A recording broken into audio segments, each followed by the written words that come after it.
Welcome to the St. George Secondary School. I am Roy Morris, Director of Citizen Engagement and Media Relations in the Prime Minister's Office.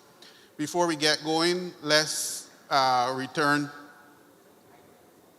I see the Minister of Education and her Chief Education Officer are smiling. Did I say something wrong? Oh, okay.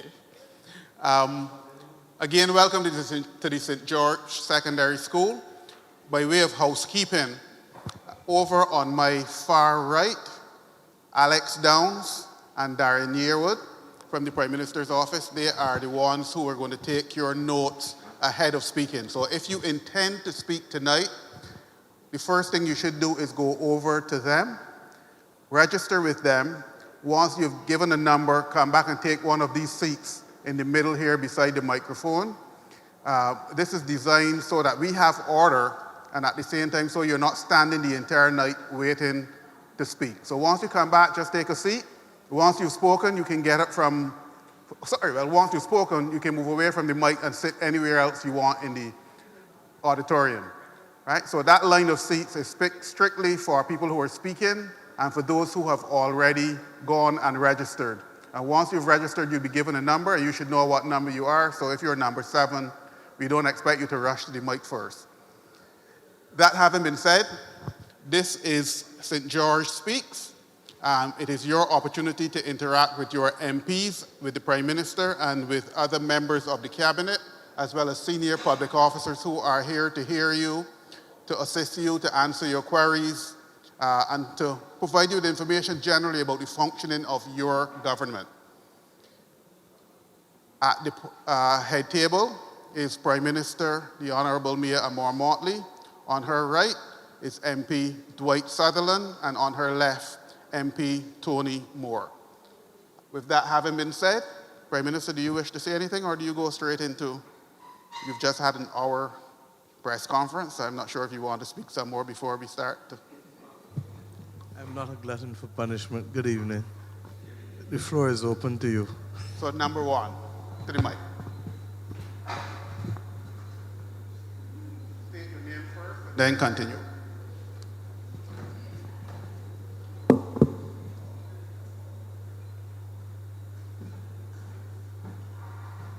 Good evening. My name is Vicky Mustor.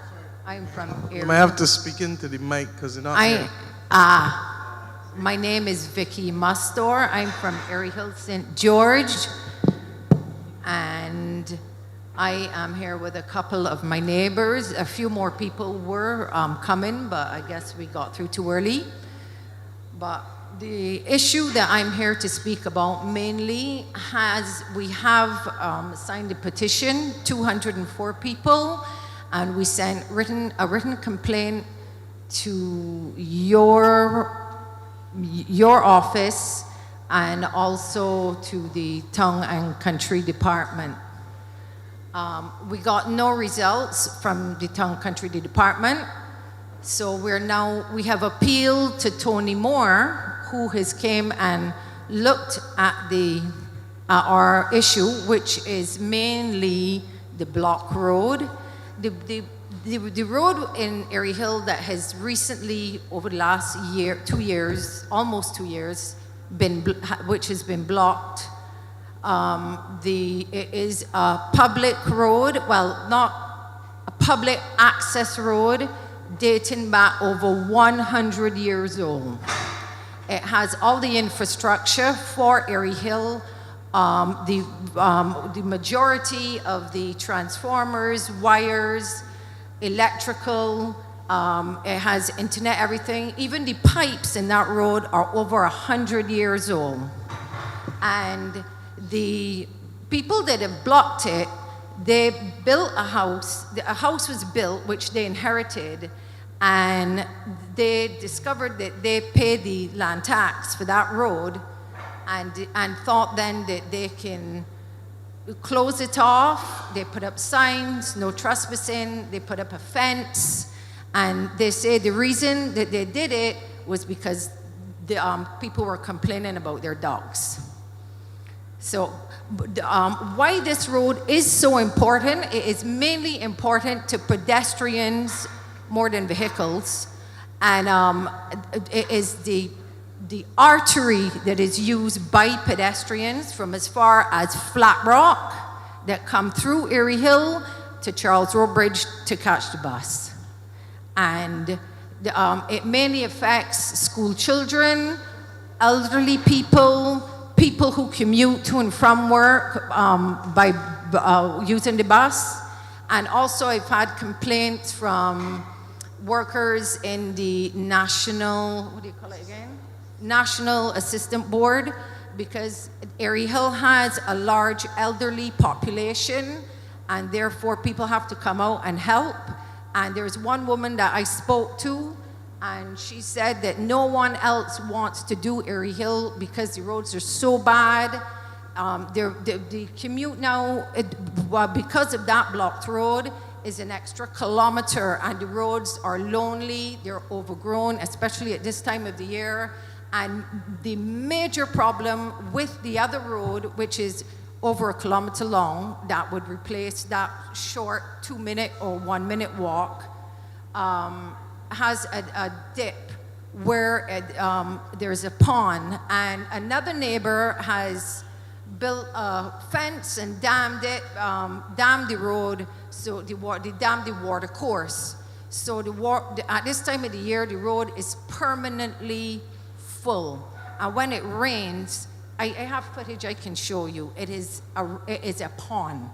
What actually happens? This lady is one of the people that commute through that road every morning, and at this time of the year, you have to stand up at the pond and wait on somebody passing, going to work in a motor vehicle, to stop and give you a lift across the pond.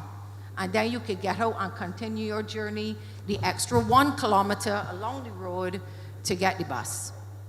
So that road is the main reason that we're here. We've complained and complained and complained. We've done everything. It is not right. It is not fair. And to top everything off is that it is in their covenants, because I went and I got the deed for the land from the registry. That road is addressed in at least two parts of that deed, and it is prohibited what they have done. That road, the deed from Carl Rayside or Tropical Egg Farm states that it was done in the 80s, and it talks about rediffusion wires and all the other utilities and blah, blah, blah. But it also says that the road is not to be blocked.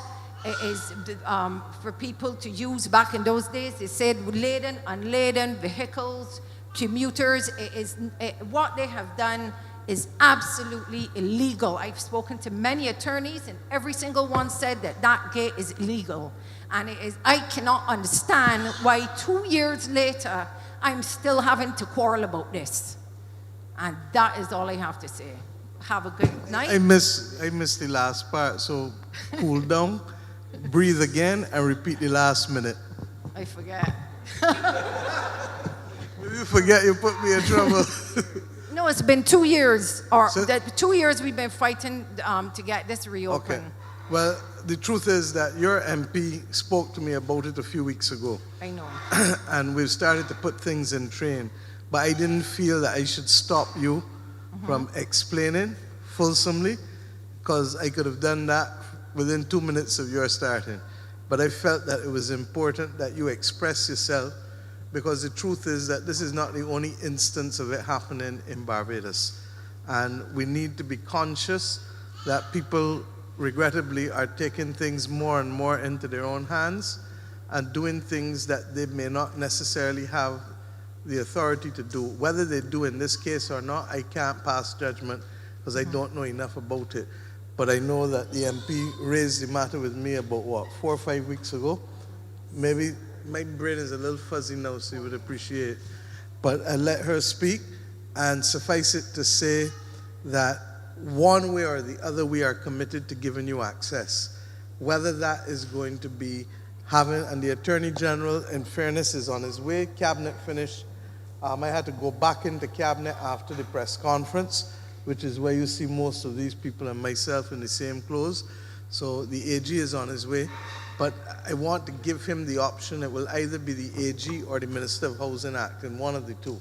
So worst case scenario, we will deal with it through him. Best case scenario, possibly through the AG. My problem with going through the AG is that I don't want to put you in a court system to overburden it, and it may end up being the Minister of Housing as the MP has requested, but I'll let her talk. Hello? Yes, and thanks, Vicky, for coming forward and explaining, and I guess that was for the purpose of clarity for everyone as to the situation. Isn't really much for me to add because my professional judgment always informs that I don't say or do things to influence the situation especially when it puts me out of my area of competence. The law in this case, but what I did commit to you, the residents, is that not that I would get it fixed. There are higher than myself that can say things like that.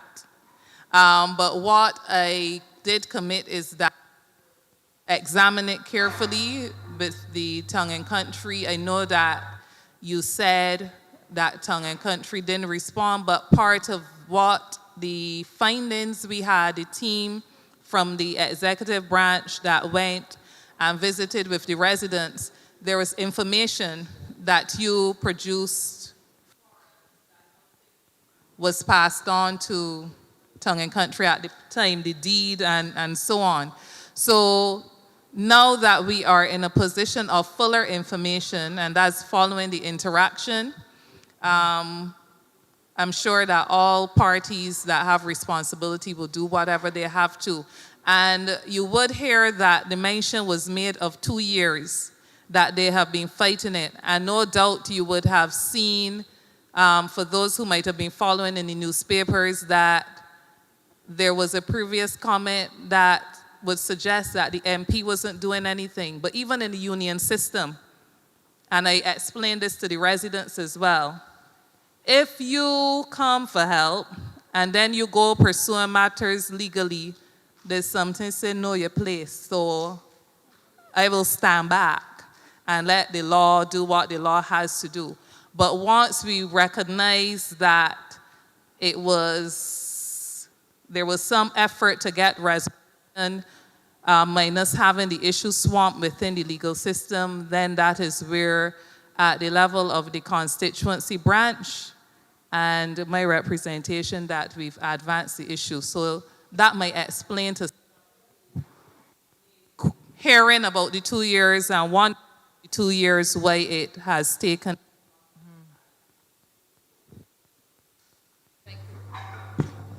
Okay, the AG has just walked in, but in fairness, I don't know that he was listening on his way here. These persons have a blockage of a road in Airy Hill, and their research, they've tried multiple ways, but as the MP was just saying, she put it on pause when she thought that they were going the legal route. They've now resolved it, and they've come back to her. She came to me about 5 or 6 weeks ago, I can't remember when, and I've indicated that it would either be resolved through, when I spoke to her, I just said the Ministry of Housing. You've now raised something that caused me to say the AG, but still on reflection, I think that the Ministry of Housing is the better route to go because the court system will take long. They went and checked the deeds and assert that the deeds show that they have no legal authority to block the road. Most of the services that government and the utility companies have put down are under that road, correct? And effectively, the blocking of the road means that the residents have to go around and walk an additional kilometer to do what they have to do and to get out. And it's predominantly children and elderly people or people working like the NAB workers, etc. A lot of Blind corners. Blind corners, overgrown, narrow roads, Okay. deep drop-offs, and In people other words- flying. Flooded areas, right? Right. Oh gosh. In other words, That is a whole other issue. traveling an area that is inhospitable completely. So I still feel, and I will ask you to take a look at the deeds, I still feel that the first approach should be a conversation after a legal opinion from you, but that if that does not work, then we have to govern in the interest of the majority. And I'm not going to make any statement here other than the fact that I will ask the Minister of Housing, Minister or Parsec in Public Works, and the AG. The AG will be the legal work, but the two of them and Minister Duguid will be the physical visit with the MP to see what is possible. And I'll ask that this all be done in the next month. I know that it is an anxious moment for you, but I'd like you to share the deeds and whatever information you have with the AG next week, and give him a week, 10 days to review, and that he can then decide what kind of conversation we have with you and the families to see whether there's an opportunity for mediation. Mediation is always the first option. If there is no opportunity for mediation, then we look at the other options available to us, but I will not govern from a desk in a school. I want my ministers and technical officers to go and see it firsthand and make their best recommendation. But I think I know what it is going to be listening to you. Okay? Okay. But thank you for expressing yourself as comprehensively as you have done. Thank you. And the second thing that I will say is that I assume that your muted message and the Deputy Prime Minister walked in on or about the same time was that the remaining kilometer continues to be inhospitable, and there is a pond, you said? Well, there's a pond. She has a pond video she that wants to show comes you. when the rain falls badly, and that people who want to walk can't get across, and they normally have to wait for somebody to come with a car and help them get across the area that is flooded, At correct? this time of the year. At the times of the year. It doesn't happen the whole year, obviously. Yeah. Okay? Thank you Please, very much. just show DPM. Thanks. Thank you very much. Thank you. Thank you for coming. This is what makes this system work.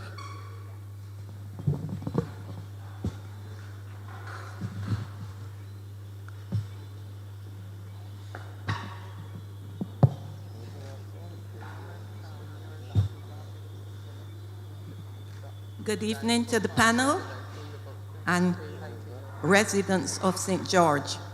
My name is Cyriline Austri, and I lived in Cottage Crescent, which is a development between the old Cottage Plantation and Grove's Corner. And to access our development, you need to go through Cottage Link Road. Our issue is that between the old Cottage Plantation and up to Grove's Corner, there are no lights. There are no sidewalks. So you will... Let's slow again for me. From where to where? Okay, the old Cottage Plantation up to Grove's Corner. So my development, Cottage Crescent, is accessed through Cottage Link Road. There are no lights from Cottage Old Plantation right up to Grove's Corner, and from... This is outside of the development. Yeah, this is for us when we get But off the bus in to the- access our development. No problem. Inside the development has street lights. You have a long walk before you get to the start of the development. You have to go through Cottage Link Road, which is pitch black. Okay. It's a good 7-8 minutes walk There's before a- you get to the start of the development where the lights are. There's a reason I'm asking, and it may be too late in this particular instance, Yeah. but it should have been a condition of the planning for the development of these housing areas. I am tired tired, and some of the worst examples are in St. Philip, where developments from the 70s, 80s, and 90s, they didn't do the roads properly, they didn't put in proper lighting, a number of things that they should do. If you are profiting from selling property to people, then there's certain services that you should be putting in, because instead of relying on the government to do everything. Okay, but continue, ma'am. I think Minister Duguid and is this making is note. an issue we were raising from like 2006, but the development is fully developed. There are people like me that use the bus, elderly and children that have to use the bus. We either have to get off at the old cottage plantation, or we have to go up to Grove Corner and walk back. It's safer to get off at the old cottage plantation. So you're asking for street lights along that 7-8 minute walk? I'm asking for street lights, or I'm asking for street lights, and I also have an issue with the actual road, the link road. When you leave the old cottage plantation to make the left turn into Cottage Link Road, it is so dark that you suddenly, and there's a bend, so you suddenly appear on the road. So you're driving and then you got to brake because you realize you fit the junction that you got to make the left. Also there is You're saying is a danger. It is, then all along there is very dangerous. All right. And that is where we also had the fatality on Sunday. That is where someone passed the car accident on Sunday. That's where we had the fatality. But we also have had accidents there in my time of living there, along that The fatality stretch. was on the main or inside Yeah, the on link the road? main, on the main, yeah. Okay, what I'm hearing, Santi, you agree that we let Mr. Tudor go next week, your team, and report back. You got a week to report back. Let him know what. And report back to the MP, but report back to me as well and to your substantive minister. Okay? And I would appreciate when you go, if you link with the MP and Miss Austri, MP, so you'll arrange. Madam Prime Minister, I was just asking what are we checking? Because if we're checking for the street lights and so on, I don't want to be bombarded because... No, this is not for the street lights okay, alone. this is and signage This is- and We need everything. signage. We need signage urgently. Signage, hold on. Not only signage, because Yeah. what I'm hearing is that the corner might need it to be smoothed out. You understand? If not, there was no reason for me to send public works up there. Lights are straightforward. Yes. You just need to put in the poles and Light and Power will deal with that. But what I'm hearing from you is that you may need to smooth out the blind corner. Right, And exactly. that you talked about cars coming wrong, but if somebody walking, and I would like to believe that people will walk on the other side of the road, But you by can't the same because token, it's the same issue on you're both gonna face sides. it. So, Mr. Tudor, look Both at it sides. and advise us, please. The other urgent area that came up last time that we have not started, and I'm putting it out front before somebody come again with it, is that 4-cross there by the same groves and thing that will take you to Sweet Bottom, Right, take you yeah. back down. That same 4-cross that really need a roundabout. Yes. Okay, and I think Santia, we'd agreed that that would be in the CAF program. I think it was in the CAF program. You had checked it and told me when we were doing rubbing shoulders that it was the CAF program. But the left will carry you to Andrew's factory, straight will carry you to Sweet Bottom. The other part will carry you to Groves and going up. You understand? And coming back down will carry you back down by me or Market Hill.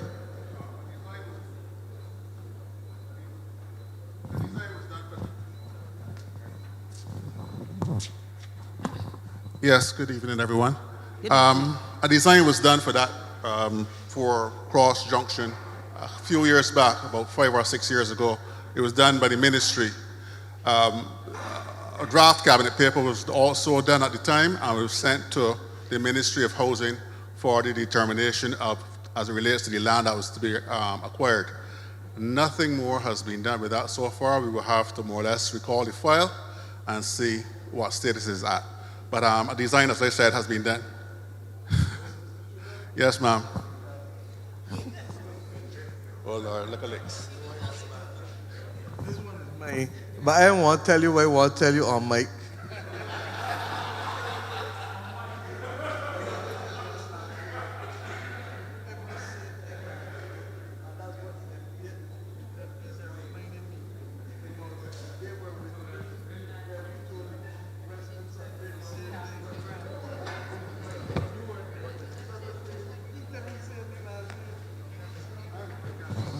Anyhow, rest assured, ma'am, Mr. Tudor, who is acting chief technical officer, will come with his team. He'll liaise with the MP and you, and they'll look and see whether there needs to be a smoothing out of the bend that will make the difference for visibility to ensure that nobody gets injured or, Right. God forbid, loses their life. Yeah, and what I would also like to request is coming out of the Link Road, there's a pole right at the junction. I would like a stop sign put there so that people can know they have actually reached the junction. And over the other side, I would like 2 fluorescent arrows showing that they expect traffic from the top and expect traffic from the bottom. Okay? I think both of those are reasonable requests and subject for to the safety. technical people confirming, Yeah. because they may have a better suggestion from their expertise than what you've put. Yeah. But subject to that, I would expect that not only that they visit, but that crop over Kadooment Day will not find this as an issue with the signs. And if the smoothing of the road has to take place, well, obviously, ma'am, that will take a little longer than a month. Yes. Okay. Okay, but the signs should be up, hopefully, before Kadooment Day. Yes. And the smoothing of the road will have to take a little longer. Okay. Thank Thank you. you so much. Thank you. Mr. Tudor, the 5-year file that's sitting down will be pulled again, and the people of Sweet Bottom, who we gave assurances to that theirs is next, will also benefit. Thank you.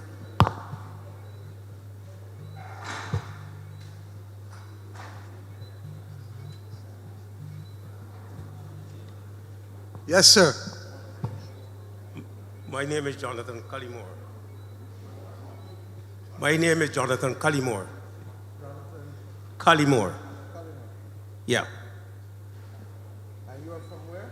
Price Road, St. George.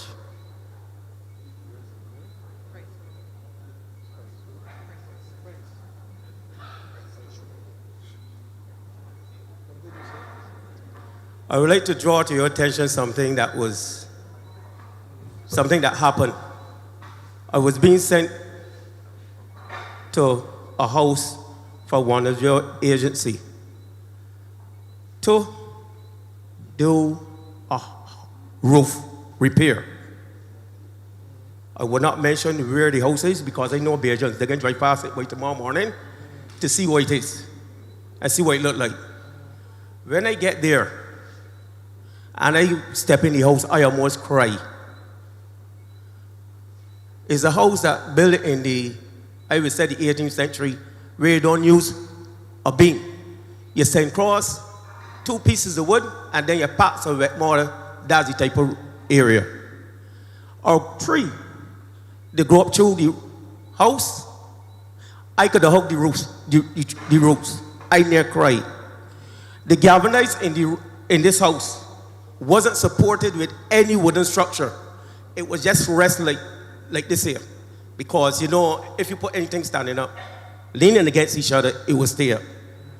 The lava plastering from the older days, through that whole entire house, I would give you approximation measurement about, say, 25 feet by 20 feet.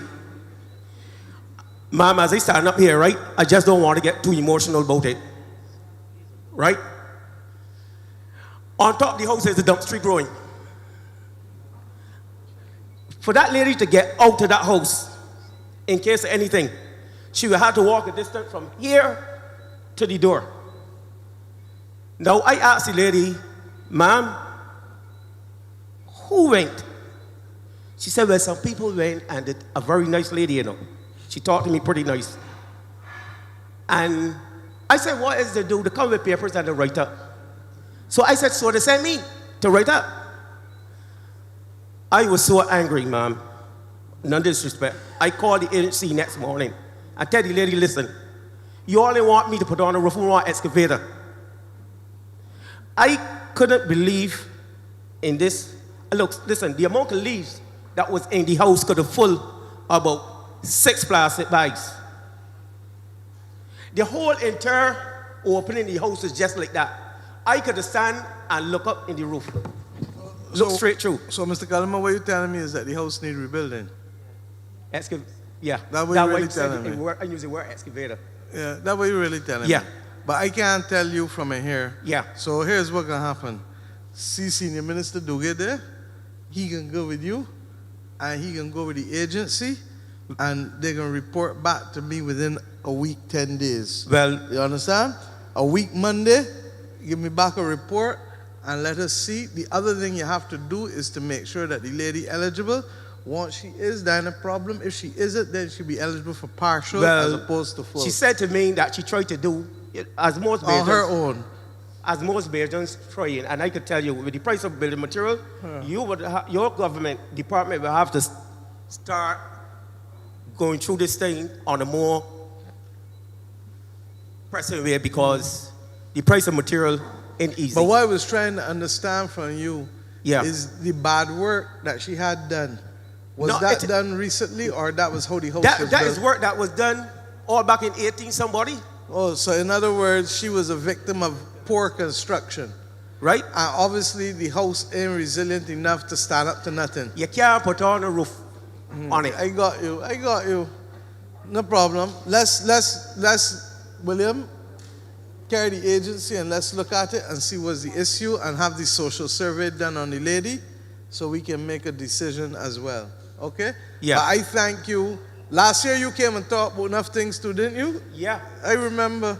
Well, it's good to remember me because I can give you some things that to remember that although you speak about it, nobody pay you any attention. But you know, they ain't pay me no attention. They ain't pay me no attention. Oh, you or me? Me. So when I tell you, you can get it done because I can explain it the most simplest way. I was just about to tell you that if who didn't pay attention, obviously got a lot to think about.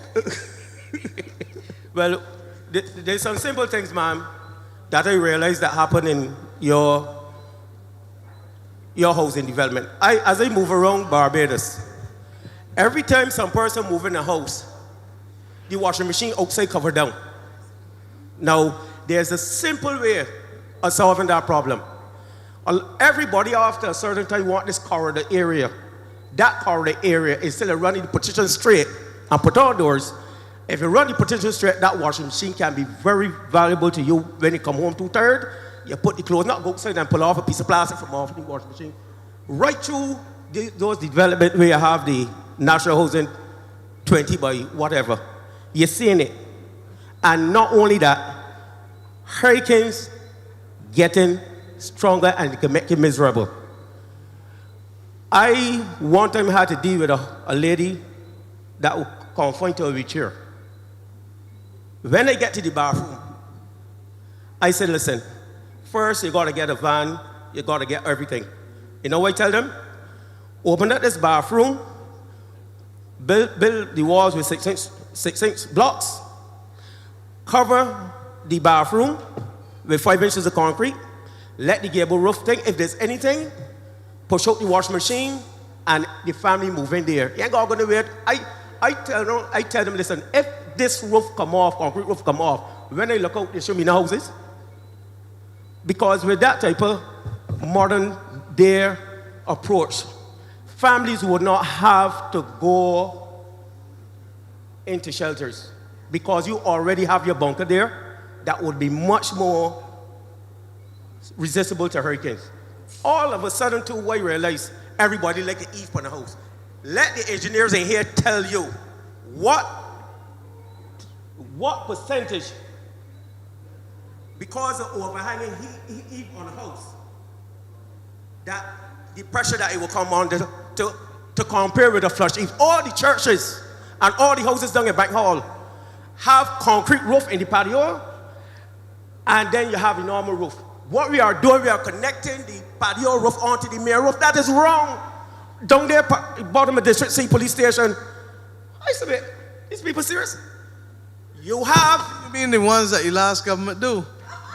Listen, Let me get this straight. No. Because if you expose a house that is 20 feet in length, no, I realized it built recently.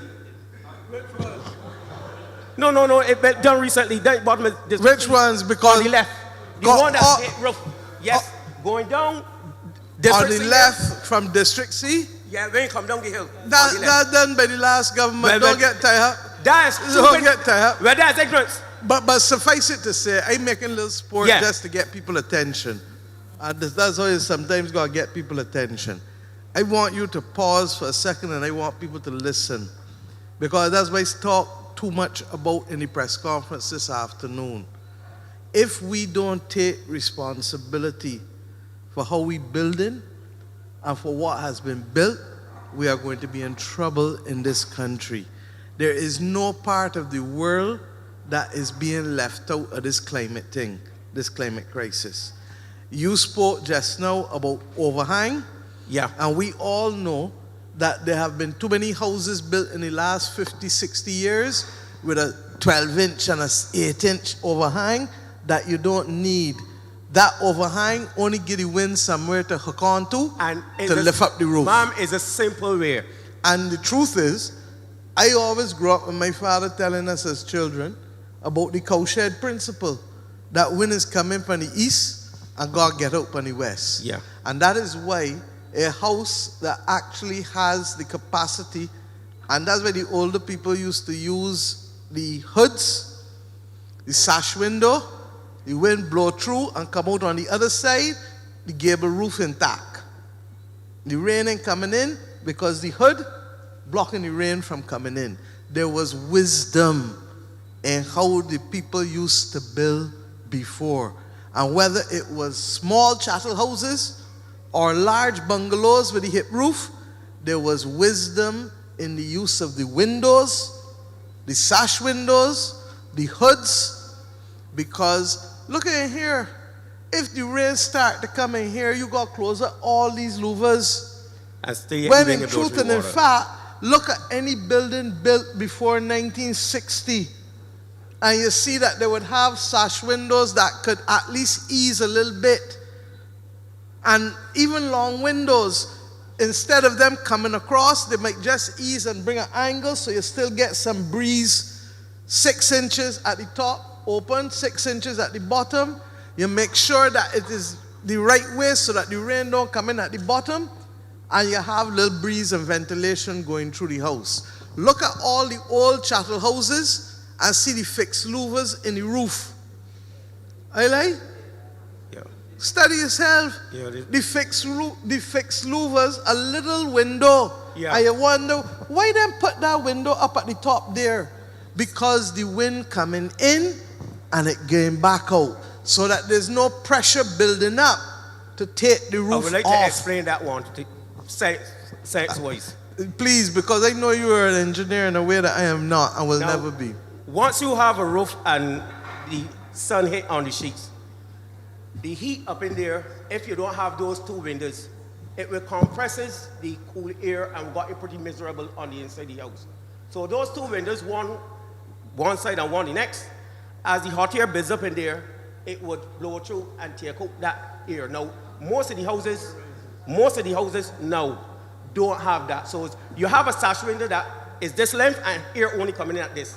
So the hot air from up there is going to compress the cool air that comes through the window. I don't care what you do, you'll be hot. In many instances, they're not using the hoods, so the rain can come full at you, and therefore you can ease the window a little bit to get a little ventilation. Now, here's what I want to do, because these sessions are only for style. And I have asked the Ministry of Public Affairs, Home Affairs with the Public Affairs people, to be able to do a series of short videos on many things. Agriculture now do theirs, showing Bajans how to plant again and what to do, because a lot of people, we assume that the knowledge getting passed from grandfather to father to child, it ain't happening in the same way. So we want these short videos. Instead of people looking at social media and laughing at people and things all the time, they need to also learn on the social media the things that can help them. I would like you and one or two others who are serious old-time builders and who understand how Bajans live to work with Senior Minister Duguid in order to be able to do some of these short videos and explain to people why we do what we do. If you do long video, nobody ain't gonna watch it. You understand? So you gotta compress what you're saying and explain to people why you got them windows up at the top. Now, I could get a fancy engineer to do it, but when a fancy engineer do it, he gonna want to talk in highfalutin language that the average household who building in a village or a community ain't gonna necessarily understand.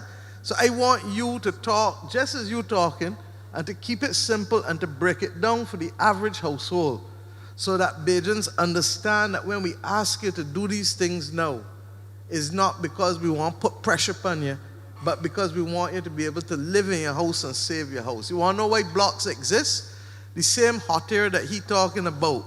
You living in a house and the house hot, hot, hot all the time. What you going to do, young man? Tell me, huh? You going to go where?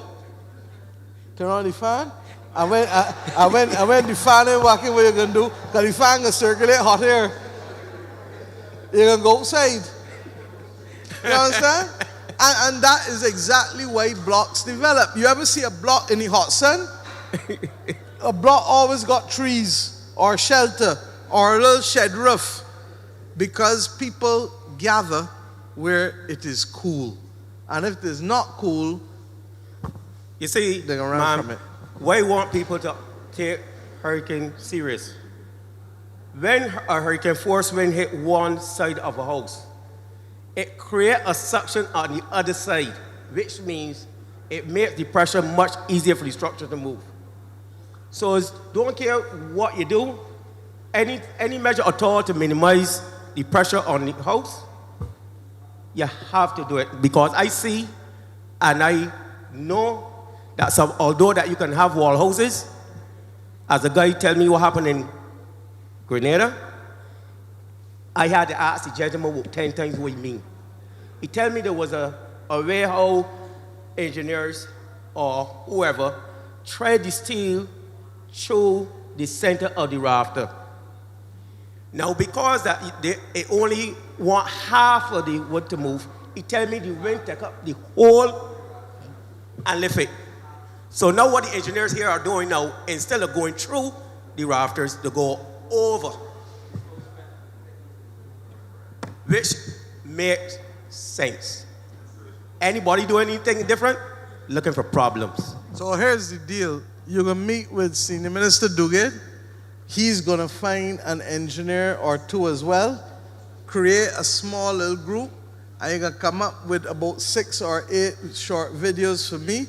Coming out of the last occasion when we met in St. John, we went on the tour of Peg Farm, and then we went with the Rasta Brethren down behind Codrington and spent the day, and we also went to Borden's. Coming out of but that... ma'am, before you go any further, those engineers will be paid, right? My mama, I asked you for free work? No, I'm trying to be Why short. I ask you for free work? No, I'm just trying to be short. They're doing it on a Sunday. No, they're doing it on a bank holiday. My man, I ain't asking you for free work. No, I just trying to make things clear. If it's free, tell me it's free. I'm begging you that I don't have a lot of elbow room, so don't kill me. No, I know, but if them being paid, I want to get paid too. I'm hearing you loud and clear. That's why I said don't kill me.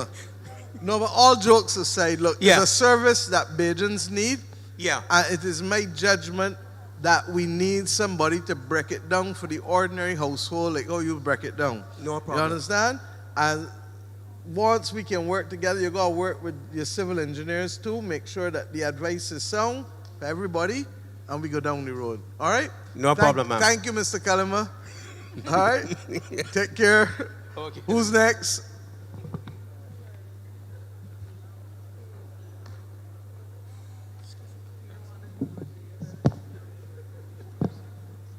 Good evening. Good evening, Prime Minister, members of the Cabinet, senior officials of government ministries and departments. My name is Rodney Ford. Where are you from? I'm from Haggett Hall, St. Michael, but my parents are from Glebe. I'm speaking on their behalf. Okay. Wait, they're here? My mom is here. Okay, just raise your hand, ma'am. Yeah. Thank you. Yeah. Go ahead. I'm pretty sure what I have to say, I'm going to also speaking on behalf of a lot of persons here. This is in relation to the freehold, the right to purchase Sir, land. You're talking in and out the mic. Yes, And my I'm apologies. tired, so I'm not hearing as good as I normally Okay, hear. no problem, ma'am. Try to position myself. Right, I'm going to refer to the Tenancies and Development Act, Chapter 239A. This will help me to get my point across. When a qualified tenant gives his landlord notice under this section, yeah, I've gone a bit too far, man. Section 4.1. This speaks to a tenant. Subsection 2, 3, 4 in this act, it speaks to the procedures, including the filling out of the form 1. This is relative to purchasing the land with the intention to buy. All right? Most persons have done this. On December 22nd, 2020, the Diocese of Barbados would have sent letters to some persons, and this is relative to the purchasing the land. And on December 22nd this year, this is going to be 3 years. I'm going to explain to you what the act speaks to.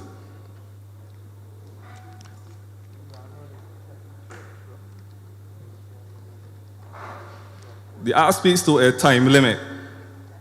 It says that a person who is qualified tenant of a lot at the 9th of August 2001 and who has exercised the right conferred on him by this act shall complete the purchase of this lot within 5 years from the date of the receipt of a notice. It also says that the person who is qualified under this act for the 9th of August after has 3 years to exercise his right to purchase.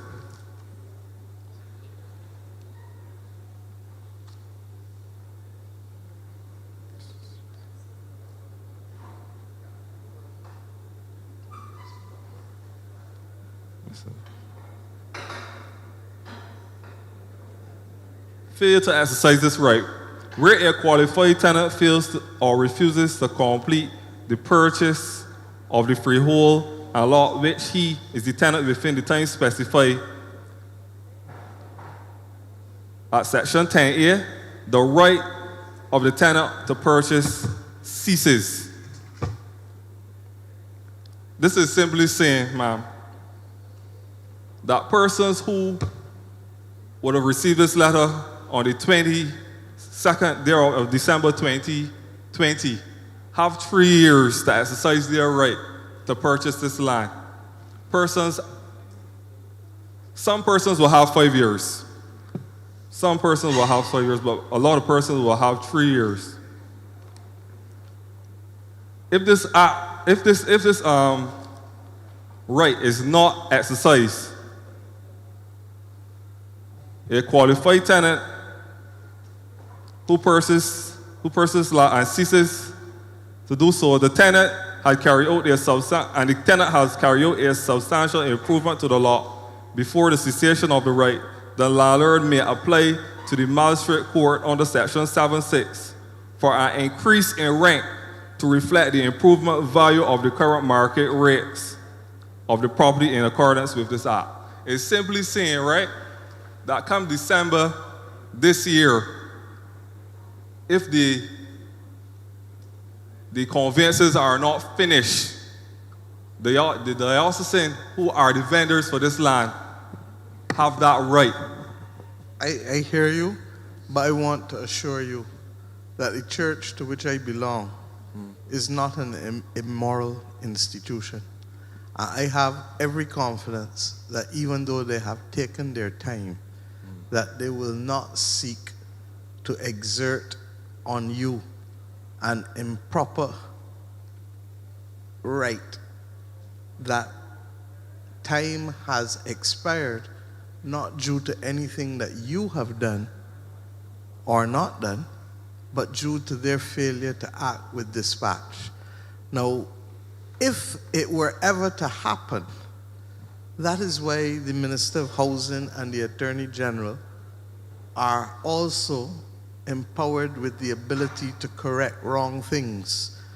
But I have every confidence that even before you raised it, from what the two MPs in St. George have raised with them, that they will take the appropriate action and not seek to deny any tenant the right to purchase because of the expiry of the 3-year period. But I want to thank you for being civic-minded enough to do the research under the Tenancies Development Act at Chapter 239. And even though the legislation is a little convoluted, as the AG will explain, to suggest to you that I have every confidence. I'm not sure if he's a member of the Anglican Church, but I am.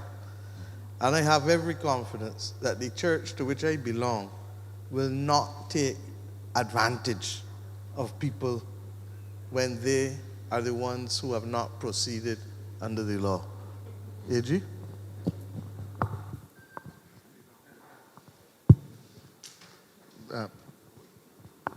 Yeah, thank you very much, Mr. Ford. I went to school with a Rodney Ford, but that was a little bit older than you, I suspect, at St. George's Boys' School. I'm happy that you took the time out to look at the legislation. That's always a heartening thing.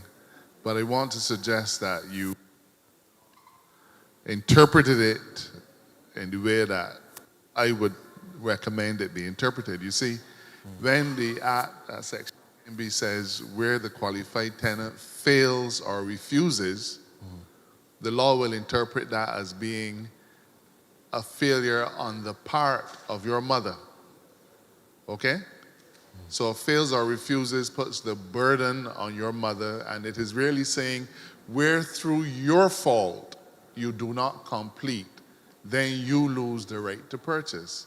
But what you're describing is a situation where the Anglican diocese has been dilatory. They're the ones who have not put things in place so that your mother, who I take it is more than willing to complete, correct? Of course. Using your resources and your effort. Of course. That's what a good son should do. So based on what you've described, there's been no failing on the part of your mother. So the Anglican Church will not be allowed to pray in aid this provision, which seeks to, and it's important provision because under the old law, a qualified tenant had a right to purchase forever and ever, amen. And it would stake out a landlord for 30, 40 years. This was intended to bring some order to the situation, but what you're describing, in my view, does not present a peril or any disadvantage to your mother. So nothing that you've described to me or to the panel would indicate that there's any failing on her part, and therefore I don't think you need to worry. But I'm happy you drew it to our attention. I believe that there's some things that can be done to get the Anglican Church to get on board. Well, I'm going to go a little further. The minister will update us because he has met with the church on this matter recently. Please.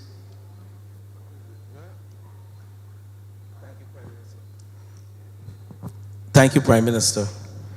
Sir, you just got some free. You didn't have to pay for that advice. But on a serious note, we met with the diocesan trustees this week, I think it was Tuesday, the permanent secretary, the chief housing planner, myself, and a few of the other persons within the technical team. And we know what is happening. You have some 128 tenants in St. George Glebe, and 116 persons have submitted the Form 1, which is indicating the interest to purchase the lots. Thus far, only 26 conveyances have been completed. There are 5 sections, and I don't want to get into the details. Section A, Section B, Section C, F. The only section that has not been surveyed is Section D, which is the section north of the post office. And that will be done in the month of July. Needless to say, there have been some technical difficulties, and I too want to thank the diocesan trustees for coming forward and explaining to us what those challenges were.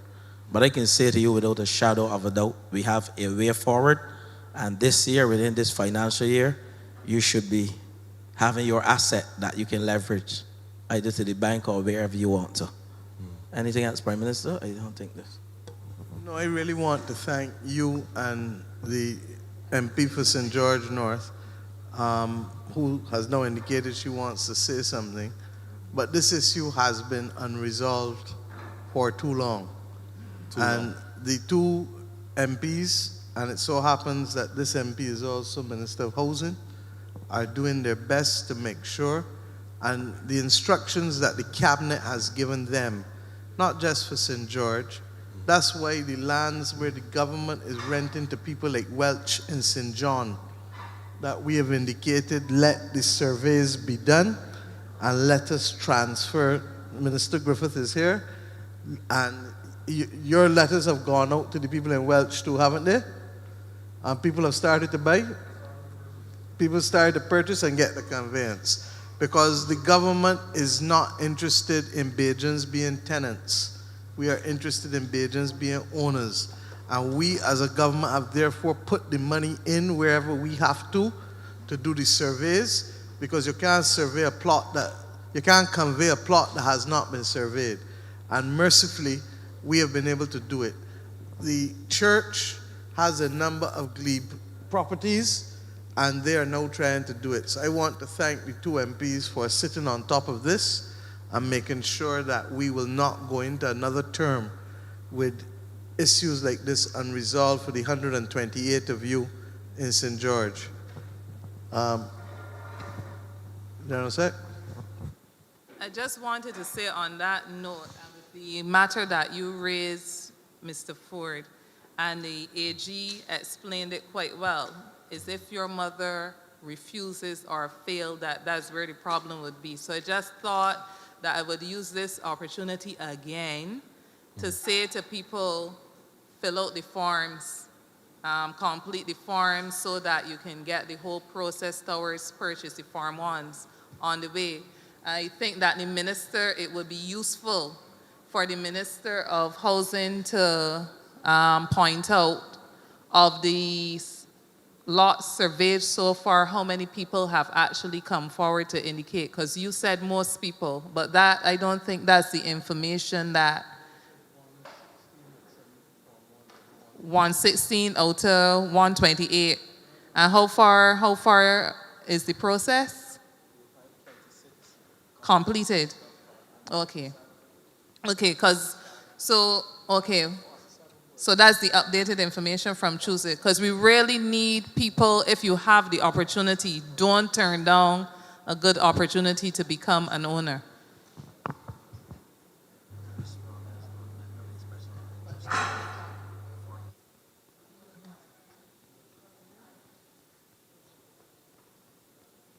Two things I would like to say before you go. What they're clearly saying, 26 are finished. First of all, there are 12 households that need to go and fill out the Form 1s.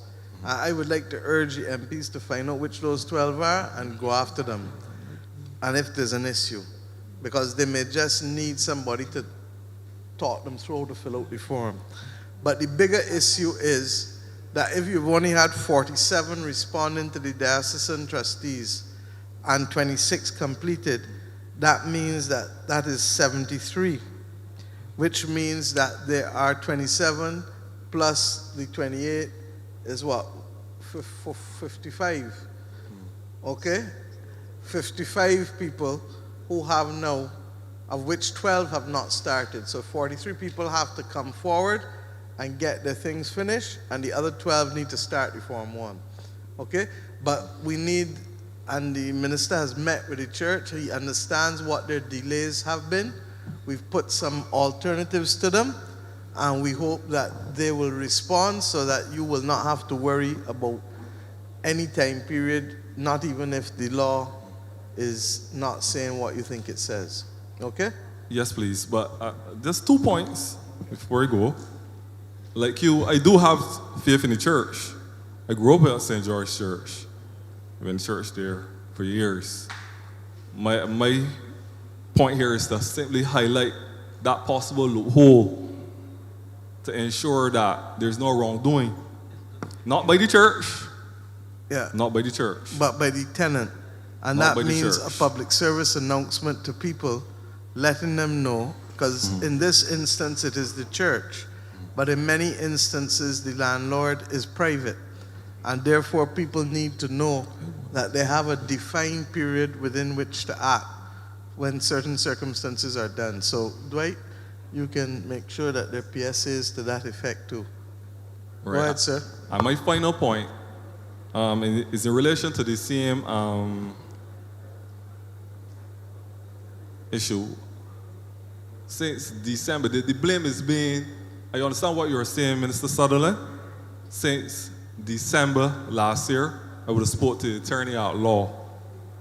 And he is saying, this is something that I guess you can check it out, that he's waiting on the Barbados Revenue Authority to issue land tax numbers to those lots, the conveyance with my mom's name and dad's name since December last year.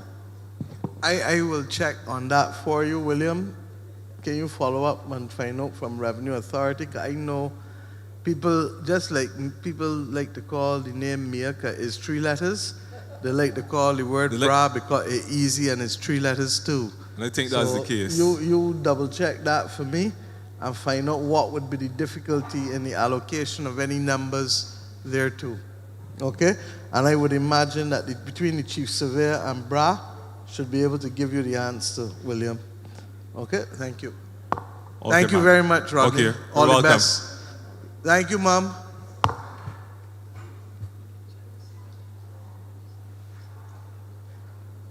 Good evening, Madam PM and members of the head table and all other officials.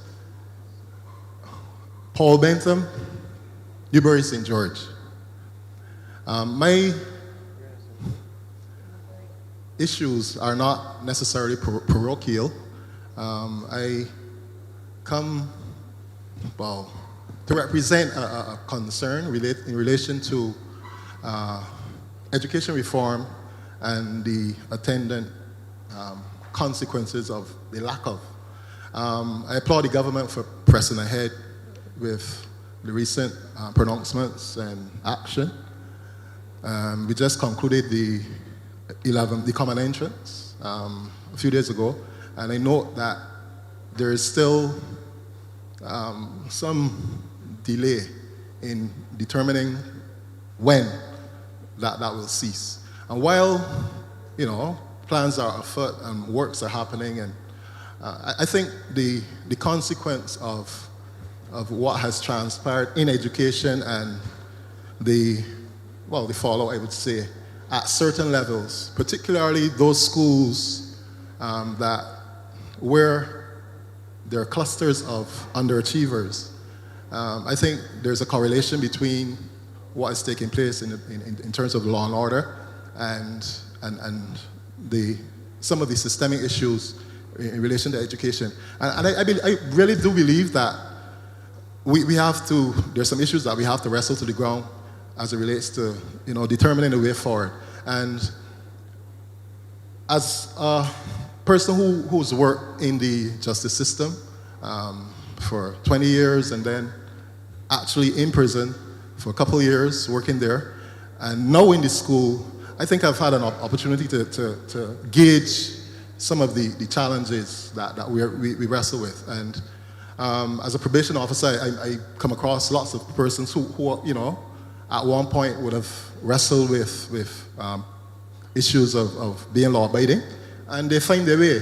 But I think at this stage, there are a number of our young people who are drawn into that net, and unfortunately, they either end when their life ends, or at some other point when they're no longer physically able to engage in you know, deviant lifestyle.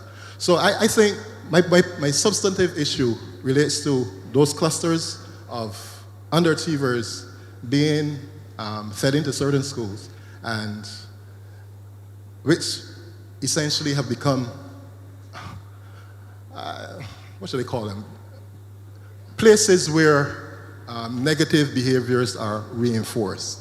And the best efforts of teachers, and I applaud teachers, I celebrate many of them who give up their best, but there is that front loading of issues that are not necessarily resolved as people make their way through the 6 years or whatever they spend in secondary school. And I think that it's important that we you know, address this issue. The whole question of law enforcement, I mean, we have some issues that I believe we have to deal with, and it's no secret that, you know, things are happening that make us uncomfortable. So I think there's a correlation between what happens in our schools and the outcome of. I'd like to encourage you to write a few points and send them to the chief, because you have a unique perspective that many don't have. Having worked in the criminal justice system, the penal system, and now the educational system. And I think that it is a perspective worth sharing. A lot of us think we know, but you have actually been there and seen across the board. I must tell you, and I want Minister of Education and Chief to commend the chairman and members of this board and the principal and management and leadership teachers. When I walked into this school this evening and I saw the condition of the school and how it looked, I felt so pleasantly refreshed. And Santia, I know that you had a hand in this before handing over to K2, and it goes, you remember I spent money on bathrooms, and people want to know why the government was giving money for schools for these bathrooms. And we have now given you, Minister, money to do exactly this in the other secondary schools. Our children must feel that they're going into something special when they're going to school. And if I got to work 20 hours a day to find a way to make sure it happens with every primary and every secondary school in the next 2 years, we're going to do it. I've asked the Ministry of Education to launch a landscaping competition. It needs to be launched as soon as the school term closes, and why? Because it is not just about the teachers and the students, it is going to be about the community. So you see people here in Constant and all around here in the Glebe and Charo Bridge and everything, you have 2 schools that you will have responsibility for. And in every community, they got people who got green thumbs, and they got people who want to be active and do things. And I want these committees populated over the summer vacation, so that when school opens back in September, they will already have started looking at how they can put it together. The truth is that I would like to have a best kept school at primary and at secondary, that the Prime Minister has the ability to offer an award, a reward, nice. Award, whatever the ministry recommends, but something substantive. It is less about the money. There will be some money, obviously, because it takes money to do things too. But remember how we used to have the competitions every Independence for the community gardens? Well, I want the same thing done across the school system, Yeah. primary and secondary. The ministry has already been working with my office to do the promos and the jingles, and we will have a charitable fundraising to make sure that as the government spends money to do the other things, that people who want to add value will make sure that every school is an oasis. Every school is somewhere where people can find beauty and serenity. And it is within our capacity in the next 2 years to make it happen across all, 60 little bit primary schools. How much we got now? 68 primary schools, and how many secondary? 21, because Alma Parish didn't start back yet. That'd be 22. All right. And then we will have the others. We have agreed that we will build 2 new secondary schools come what may, regardless of where the education reform takes us. So that the bottom line is, I really feel we can do it. You saw what difference those signs out there made in them bright colors. You saw what a difference that mural made. You see what a difference the colors in here. How many times we've come into this school, the ceiling never looked so good, the fans never look so good, the walls never look so good, the stage never looks so good. For real. Outside, and then you got the little agricultural thing that they're doing in the school too that enhances the quality of the environment.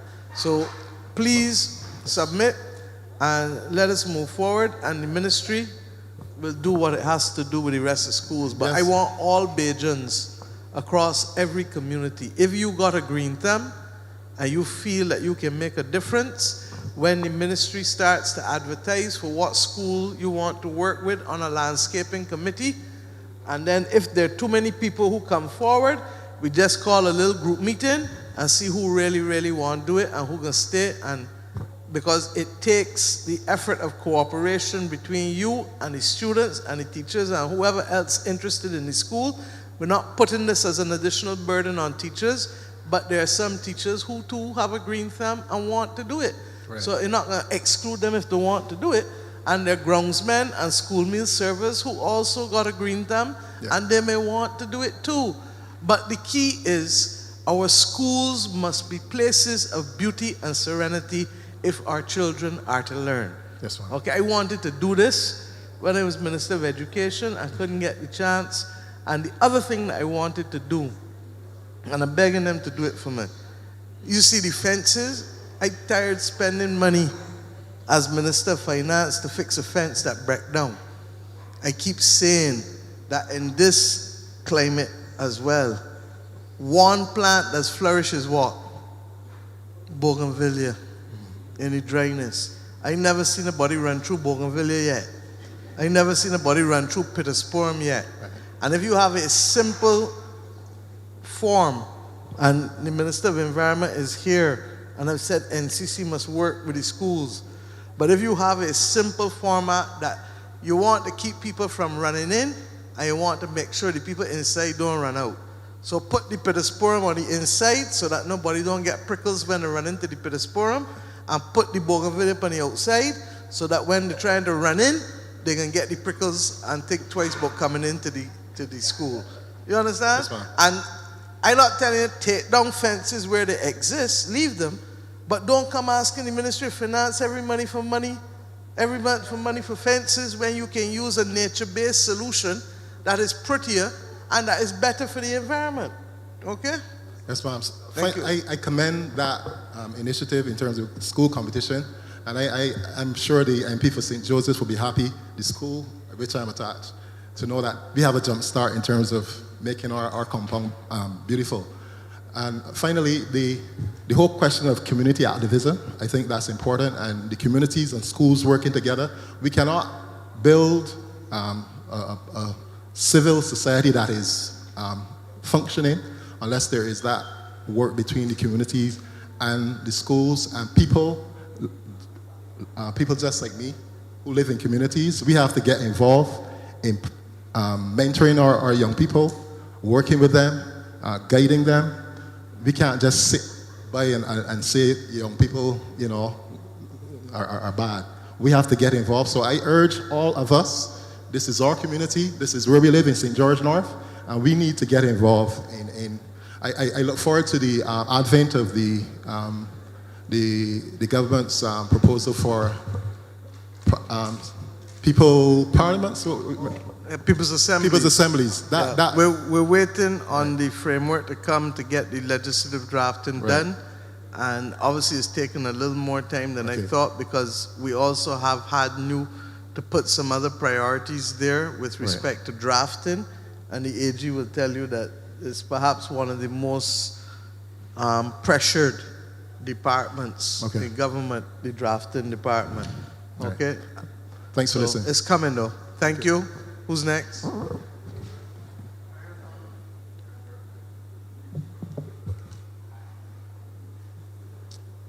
Good evening, Madam Prime Minister, members of Cabinet, other members of government. I'm back here again. My name is Alan Haynes. I reside at Cleveland, St. George, and I'm the president of the Barbados Kidney Association. I have a very, very short question to be followed by a few comments. That question is, what is the status of the proposed legislation to harvest organs? This is now July of this year, and we have not heard anything. Thanks. Yes, ma'am. AG, I think you're in a position to respond to that now. Mr. Haynes, I'm happy to say to you that the legislation, the drafting of the legislation has been completed. It has been returned to the Ministry of Health, and the next step from there will be for the Ministry of Health to seek the final approval of Cabinet, after which it will be laid and debated in Parliament.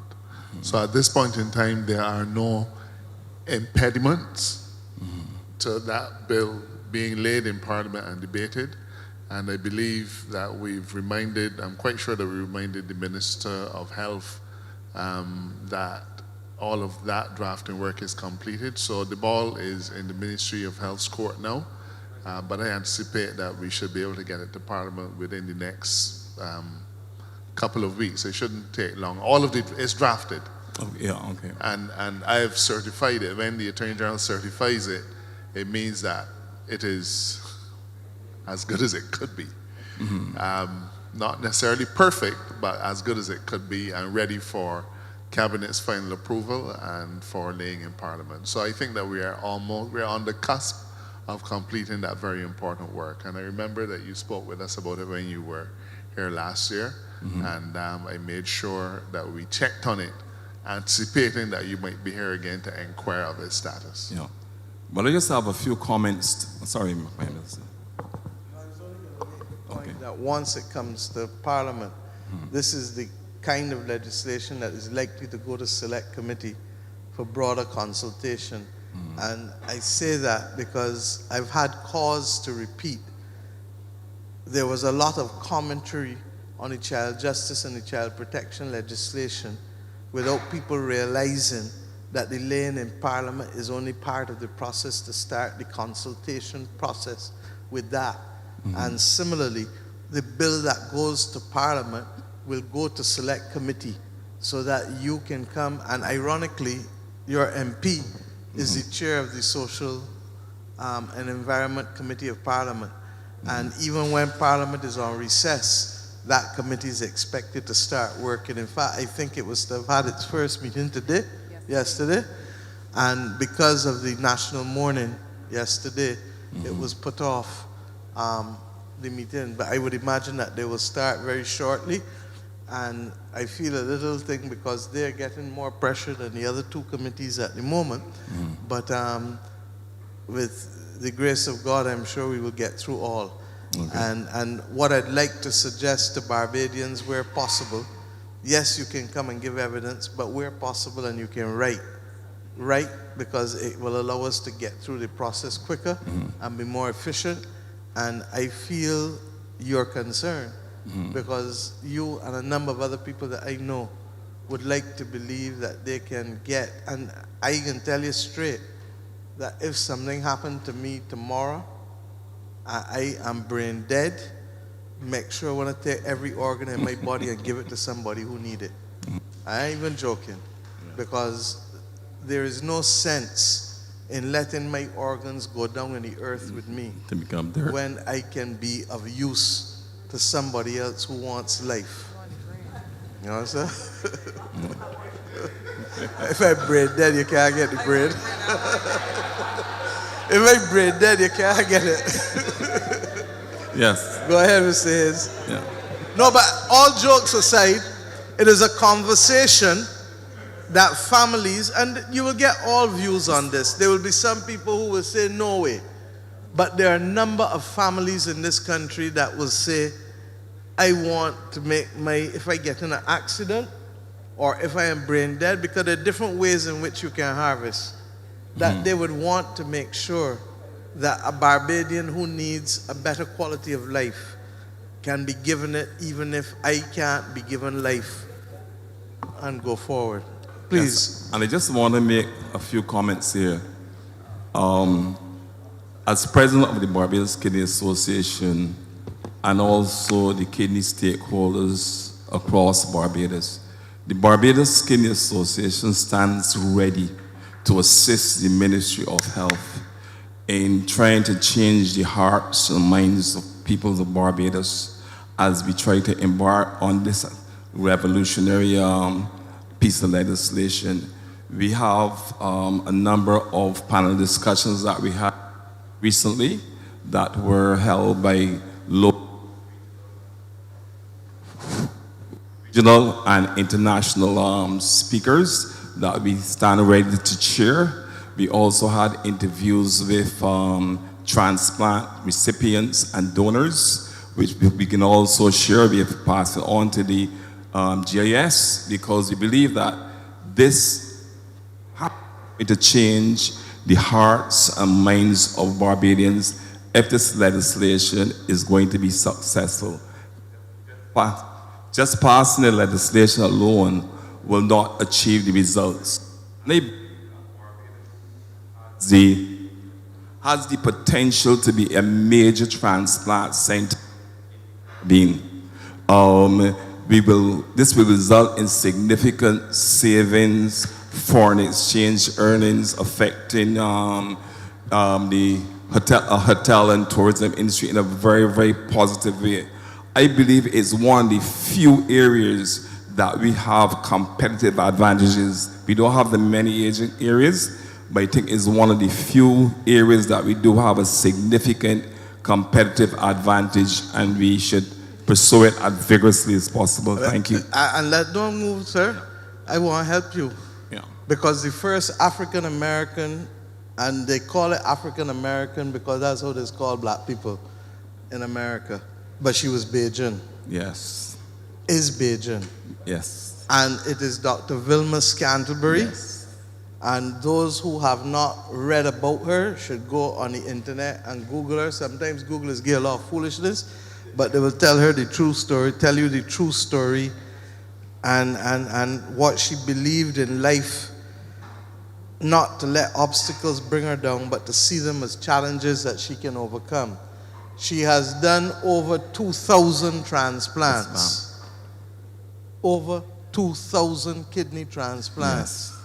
She has published over 86 papers, peer-reviewed. Yes, ma'am. She is recognized and applauded in the US, but do not get, she is from Barbados.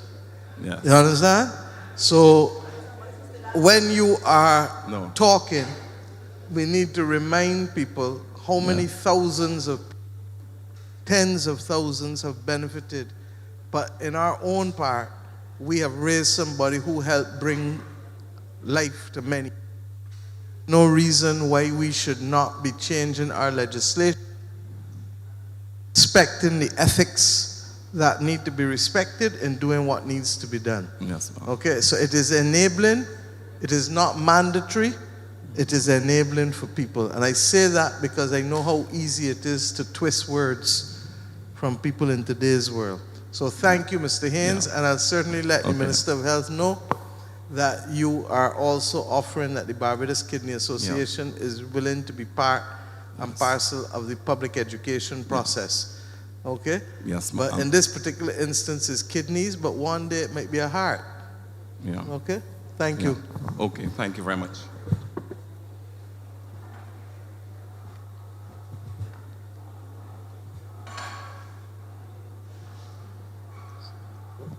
Good night, Madam Prime Minister. No, I don't. I'm standing. No, I'm standing for someone from St. George North. No, let the person come. No, ma'am. No, they cannot attain, and they ask me. No, I must. I must be allowed to speak, Madam Prime. I'm sorry. No, I'm Madam sorry. Prime Minister. So The person, I am Madam sorry. Prime Minister, the person I cannot am come, sorry. and all they're am offering is sorry. a thank you for an operation done. That's all right. I am sorry. Ma'am, hold on. no, Principles they're asking. only mean something when it is inconvenient to stand No, by ma'am, them. they cannot If attain. the person They definitely can't cannot attend, attain. then They let them just send a asked letter. Me, they just told me to Send the letter, and I would have let you read the letter. Ma'am, they say to thank you. They just say to thank you. Next person. Thank you.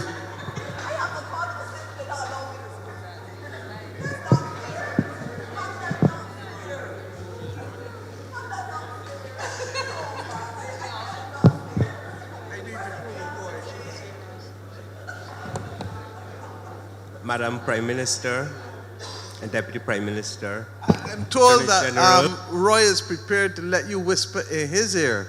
So you can go, no problem, you can go and tell him again, sweet nothings. Let's go. Yes, good night to everyone. I have just two.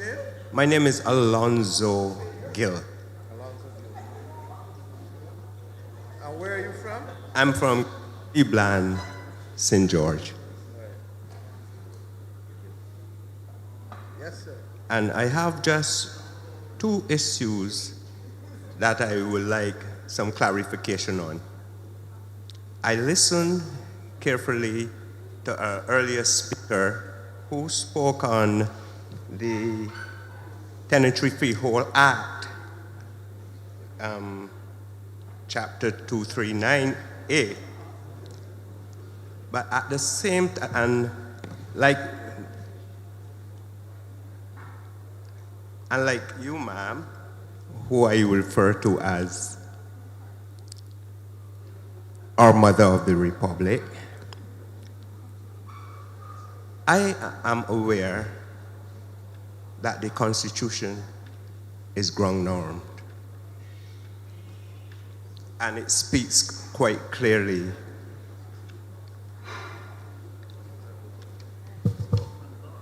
in relation to time limits and so on. At the same time, bearing in mind that I know that the Constitution is ground norm, I'm having from you the assurance that persons waiting to have their conveyances need not worry. The AG also clarified it. And they also clarified that against the background that the Constitution is ground norm. Not that I'm, yes? The AG clarified it, and the truth is that the minister has spoken to me, and without getting into the details of the diocesan trustees' business, suffice it to say that we are satisfied that things will happen. Right. Okay. I was particularly careful not to mention the word trustees. Yeah. So. My second Thanks. issue, ma'am. I move on to my second issue. I move on to my second issue since I'm sure that everyone understands fully that they have the assurance that they need not worry about what is written in the Constitution, the ground norm. My second issue, ma'am, and I gear myself with a recent case. The decision was made as recent as November the 1st, 2022.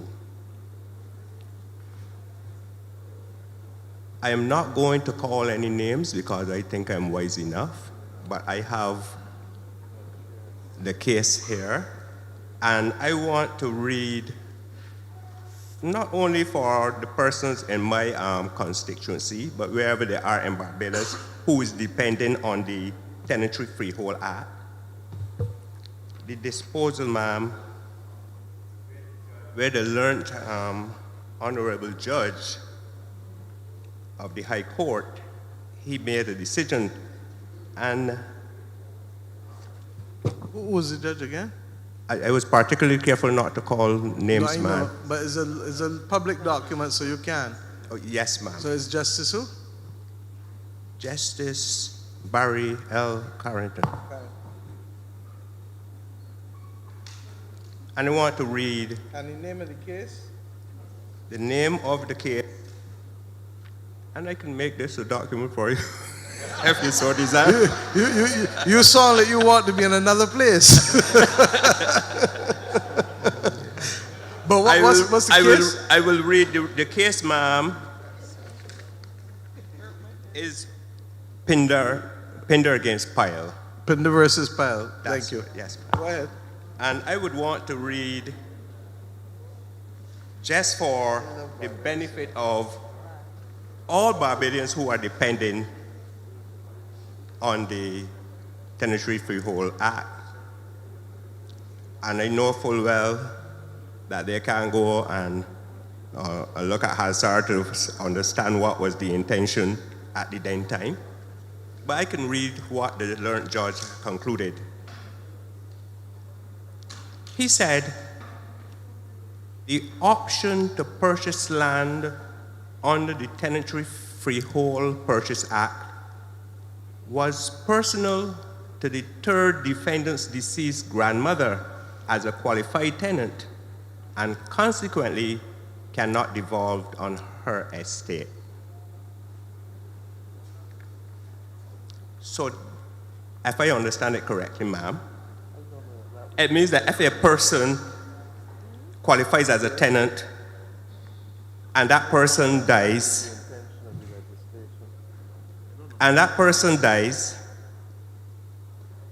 then her descendants, they step right in the face, man, of the law of succession.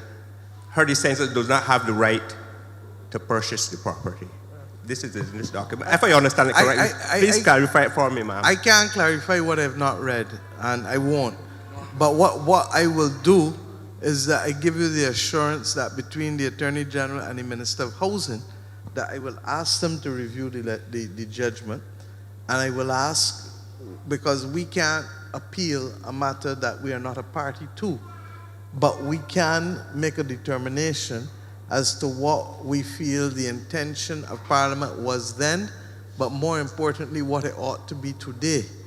And my understanding, as I said, of that legislation was that the then Prime Minister, Tom Adams, wanted to make sure that families who, by dint of their presence on the land for considerable periods of time, although he used a short period in the legislation, 5 years, but the philosophy was that people were forced to live on this rab land as slaves, as ex-slaves when you had the located laborers, the Master and Servant Act, that if you wanted to keep living on the land, if you wanted, you had then to sell your labor to the plantation. And the motivation of Tom Adams and the then Barbados Labour Party government was to make wrong things right. I tell people the world over that when I ask for reparations on behalf of the Caribbean and on behalf of Barbados, we do not do so with fingers pointing only at you.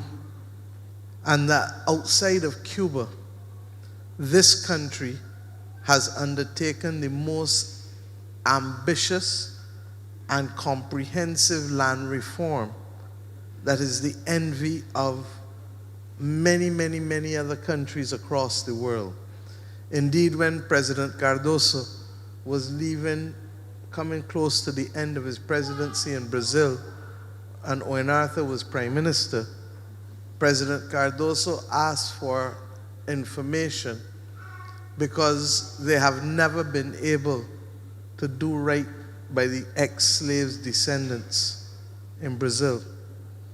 and they felt that this was a worthy example to follow, because what we did was to give people the price of land for less than the price of a pair of sneakers, in recognition that this was a form of reparatory justice.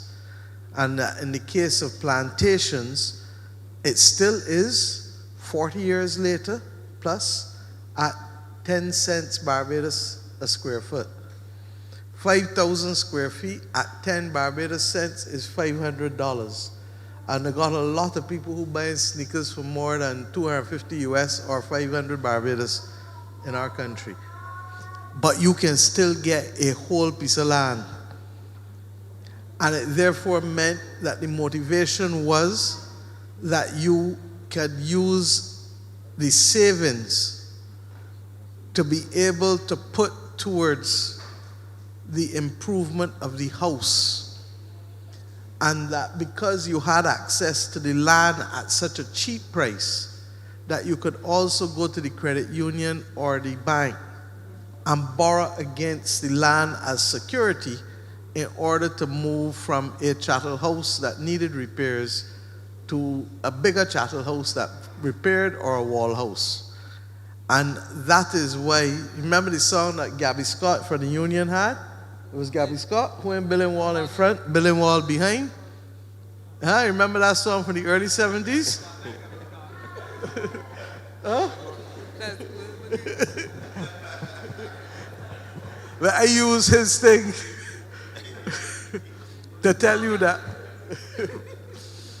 But all jokes aside, it has made the difference to our development in this country.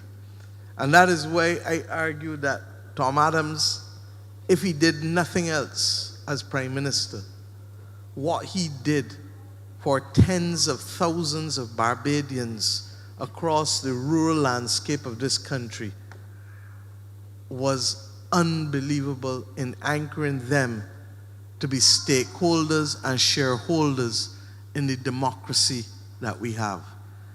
We, when Owen Arthur became Prime Minister, recognized that plantation tenantries were not the only tenantries, and that the non-plantation tenantries and urban tenantries had a different characteristic. Whereas in plantation tenantries, it was the plantation owner that Tom asked to carry the subsidy, because the plantation invariably had much, much more land.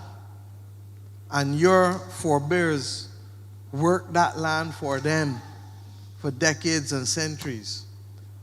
The ones in town and the ones in the non-plantation tenantries like Bourne's Village, the difference was that people came to town, and it is small people who own the land. So a person might have had a half acre or an acre, and to tell the friend or the family in St. Andrew, that's why almost all of St. Andrew people, all of Jackson come from St. Andrew, virtually. I ain't talking about New Jackson Terrace. I'm talking about the tenantry. All of Skeets Road, in my constituency, virtually all of them come from St. Joseph. Now explain to me how two areas so close to each other, and almost everybody in Skeets Road come from St. Joseph, up by Udale, and almost everybody in Jackson Tenantry come from St. Andrew. Because when one came to town, they would send back and tell the rest, or somebody else who say, I won't come to town, they would say, well, I got a little piece of land here, come and put a house spot on it and move. So what Owen did, and I know because Glenn Clark and I had two tenantries that were being affected, and I telling this for the record for who come after, because you never know when I can't talk. Lower Estate Tenantry and Allen Land in Bush Hall, 1990, 1991. Both landlords called for $5 a square foot. Can you imagine what $5 a square foot was to tenants 32 years ago? It was a barrel of money. And we, as an opposition then, came out And it was under Henry that we announced it, and owing to his credit, followed through on it. And that is when we introduced the concept of urban tenantries and the compensation on urban tenantries and non-plantation tenantries. And we recognized that we couldn't put the price at 10 cents a square foot because there was a higher commercial value to urban tenantries, obviously, nearer to the commercial center, the port, whatever. And we understood that we couldn't ask the landlord to carry the subsidy in the way that the plantation owner, as an act of reparatory justice, would carry the subsidy. What we did, therefore, was to say that government would pay the difference between what you, the tenant, pay, which is $2.50 Barbados cents, and what the landlord was asking for. When we first introduced it, the price of the land at the time in the late 1990s, $7.50 per square foot, was more than enough to carry it with a cap of 5,000 square feet. If you had 7,000 square feet, the other two at you, fully. 5,000 square feet, you pay $2.50.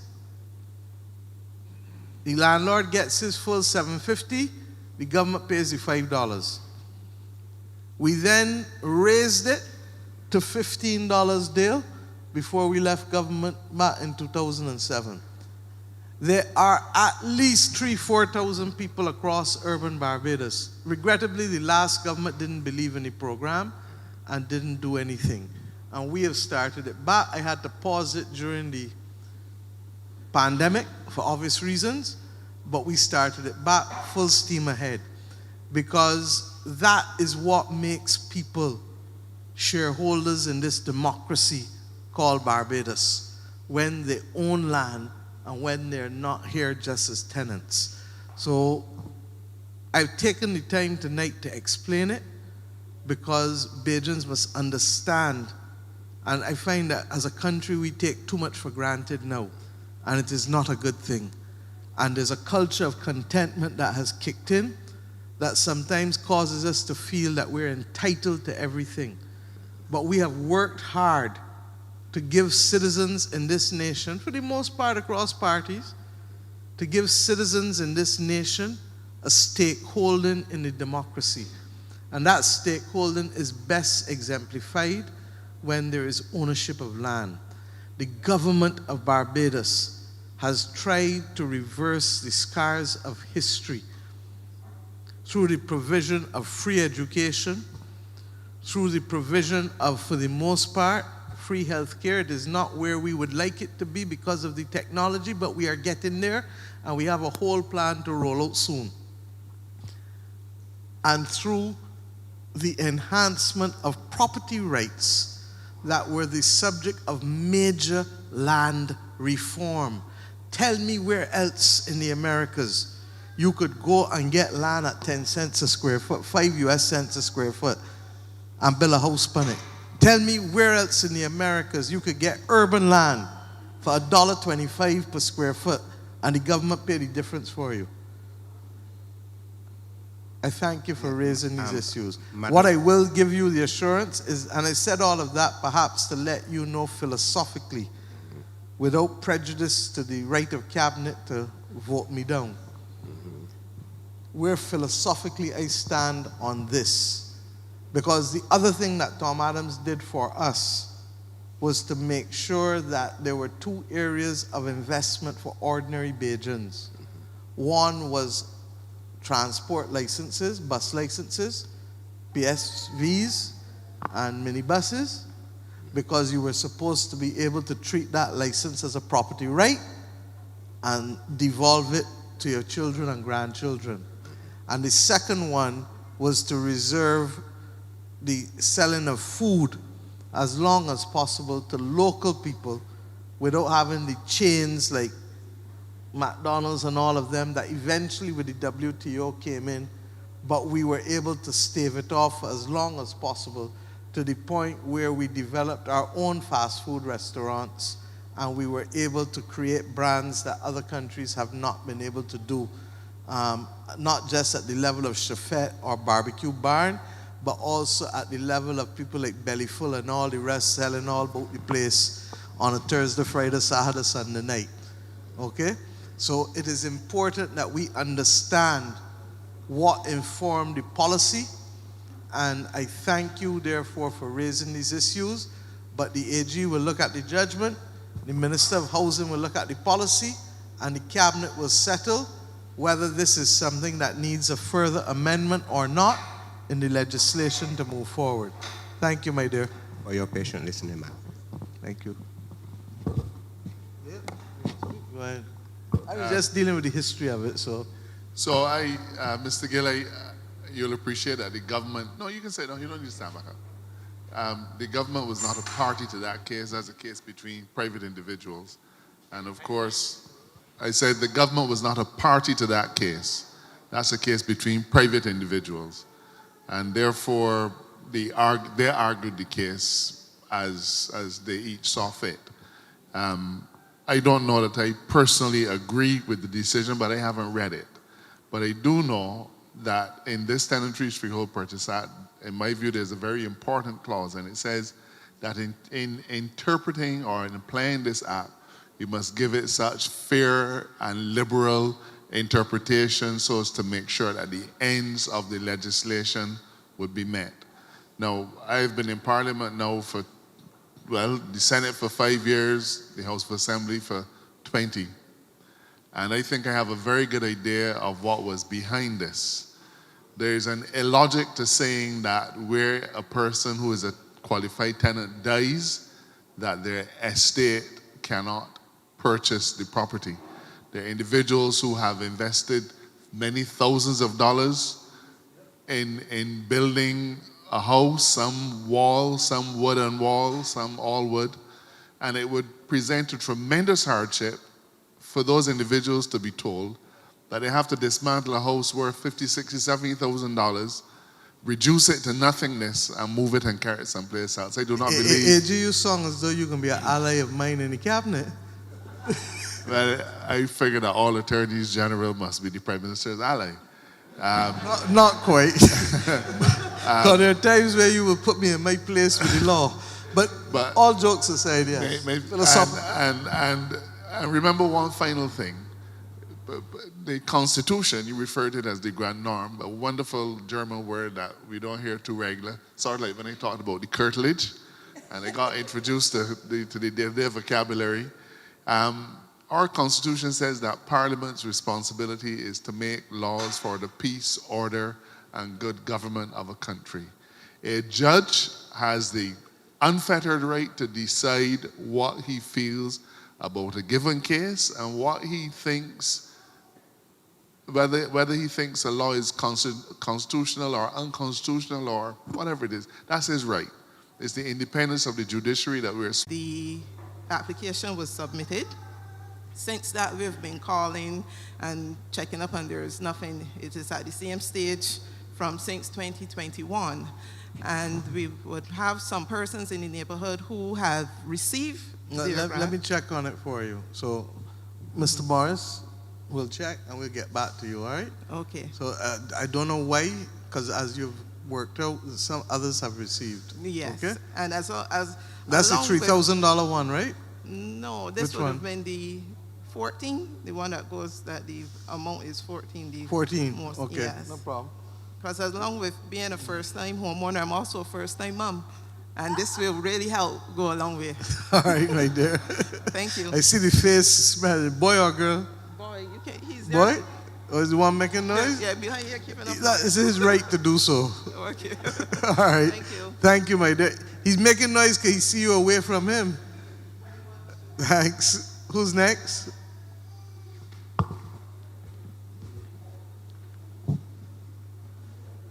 Madam Prime Minister, members of the head table, ladies and gentlemen. I am Ronald Ashley. I'm from Allerton. I want to speak about an environmental matter. About 2-3 years ago, this government had decided that they would have cleaned up the gullies, develop them and identify them. I am not sure if that program is still in place or if it has ceased. We in St. George have a number of gullies. We have gullies in Workmans, in Jordans, in Drexel, in Airy Hill. All over St. George, you have gullies. And I see the gullies as a very important part of our environment. St. George, throughout the years, have not been known for any major tourism investment. And I'm saying that if we are concentrating on ecotourism and community tourism, the amount of gullies we have in St. George, we can develop them and we can have some interesting tourist attractions. We don't only have gullies, we have caves also. And some of these gullies just not only in St. George, but the border other neighboring constituencies. Can I ask you, Mr. Lashley, to go? Minister Ford is here. He is an enthusiast, not just the minister. And I have him working on a gullies project as well with St. Peter. And in my constituency, Jackson Gully, I'm hoping to see that he would do something for me when I'm busy doing other things, but I didn't see it yet. But no, the paper he tells us is soon coming. Come, Adrian. Hi, sir. I really want to thank you because I ditto every single thing you said just now. The gullies is a major part of our ecosystem restoration and our plans to have answers to combat the vagaries that we face. It is an oasis for biodiversity. You have heard me talk about biodiversity non-stop from the time we became minister and the importance of having that restored. It is a ring hub for carbon dioxide sequestration. You know the whole story. And as you said, it can now become part of our touristic drive. So we have, and I wouldn't want to speak before this, the paper goes before cabinet, but of course there is a plan to have the resuscitation of the gully and the habitats across Barbados. So not only St. Peter and St. Michael and all the other areas that you know that the gullies exist, but St. George as well. So I will have the conversation with you, and therefore we can sit down and discuss all the ideas that you have, but there is definitely a plan in place over the next couple of weeks to have a project which is going to redevelop and refocus the whole interest on our gullies as part of a land-based solution to combat those vagaries that we know as climate change and natural disasters. Thank you. In addition to the gullies in St. George, I was saying that St. George with its beautiful valleys and nice hills, I think we can consider looking at a tourism project for St. George. We are right in a position where we can have some good ecotourism in St. George. An inland hotel, you know, we have a lot of history in St. George. The history of the plantations, Drexel plantation, with a lot of history. These Buckley plantation, Buckley factory, these things can be developed into tourist attraction. So I'm asking that consideration be given to such, right? And make St. George. I always discussing things with the MP. Right? So these are ideas I have that I just throwing out. So that's my position for the night. Thank you.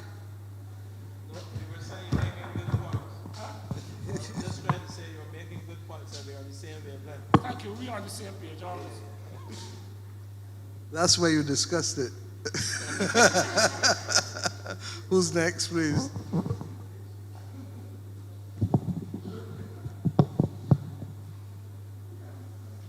Good night, everybody. Good night, Madam President, Madam Prime Minister, sorry. My name is Misha Knight. Misha Knight. I live in the St. George South area in Daniels Land, St. George. I would have spoken to Minister Sutherland previously around the end of last year concerning Daniel's Land. It's about a stone's throw away from Fairview Plantation. So I live through a cart road. It's about 5 houses through the cart road. The road has deteriorated over the years to the point where I can't walk through the gap properly. If the rain falls, I can't walk through the gap at all. If a car comes through the gap, the bottom of the vehicle is scraping. We have 3 street lights, only one work. We've been waiting on the equipment to do the short roads program that you've heard me speak about. And in fact, when you told me today in Cabinet, end of July, some in July and some in October. So I believe that we can start some of the roads. The intention is for us to have equipment packages such that 2 depots can share an equipment package. And I would like to ask, obviously we are prioritizing them, Mr. Tudor, but have a look at the road, and if the road is as bad as Ms. Knight is saying, clearly there is that, and there's still 1 or 2 from last year, which was the one with the lady with the eggs. Flavor 6 Rock Hall, Constant. Rock Hall. So Rock Hall is one of the ones that is very, very bad as well. But a lot of these are short roads, and in many instances, they have good foundation. So that it just requires the equipment going in, Mr. Tudor. You want to speak to it? And a lot of these short roads? I was asking for at least a temporary fix, even if you just Assistance put in a little. No, I was asking for a temporary fix. A temporary fix? So y'all get to it, even if you just put in some of the Mills Well, Road. Yeah, they may have to come and send somebody to just put in take some down of the the rock. milling. But Mr. Tudor, same way you're going to see Miss Austin and the street signs, use the opportunity to let the other MP carry you across there and see it. And do not forget that you told the lady, what's her name again, in Rock Hall, she is waiting on you and me. Okay? I can speak to that. Right. Do not keep her waiting much longer. Right. All right, we finished off. We have about 10 roads, what we call the community access roads that we have started. We just finished Best Tenantry Road in Newbury today. We will be starting Rock Hall Tenantry on Monday. We are also going to be doing Mayfield Tenantry right after we finish Rock Hall. We have other roads like Ruth King Road, Sargent Road, Crawford Road. We have about, like I said, about 10 roads to be done in the St. George area. We finally got the 3 Bobcats that will be the plan to use for this program. So we hope to be able to speed up this work sometime between next week or week after next. We got 3 Bobcats, a backhoe, and some trucks. So we plan to intensify this community access road program within the next week or 2. But like I said, there are about 10 roads in St. George we plan to do under this program. And if there are any other roads that the ministers want done, we can add them to the list as well. But there are about 6. Yeah? But in all, for the program, we have about between 60 and 65 roads throughout the entire island that we want to do using this. Now, the program basically consists of using mill stuff that was taken off of the airport runway, and we store that, and we're going to use that back. Basically, it's like recycling asphalt. So it's going to be not that much not too significant a program to be done because we're using that material that was previously used. Basically, it just involves putting down the mill material, penetrating it with what we call oil or asphalt emulsion, and rolling it. Simple process. Pardon me? And some sand, yeah. Minister here was just telling me sand seal it. We was planning to sand seal it. So when it is done, there'll be hardly any difference between that on Hot Mix Road in the way it looks. Is this, that a lot of these short tenantry roads, the government determined, and it came out of this Parish Speaks program, and that's why I will defend this program to the hilt, that separate from the big roads and the other longer subsidiary roads, that the ministry is doing.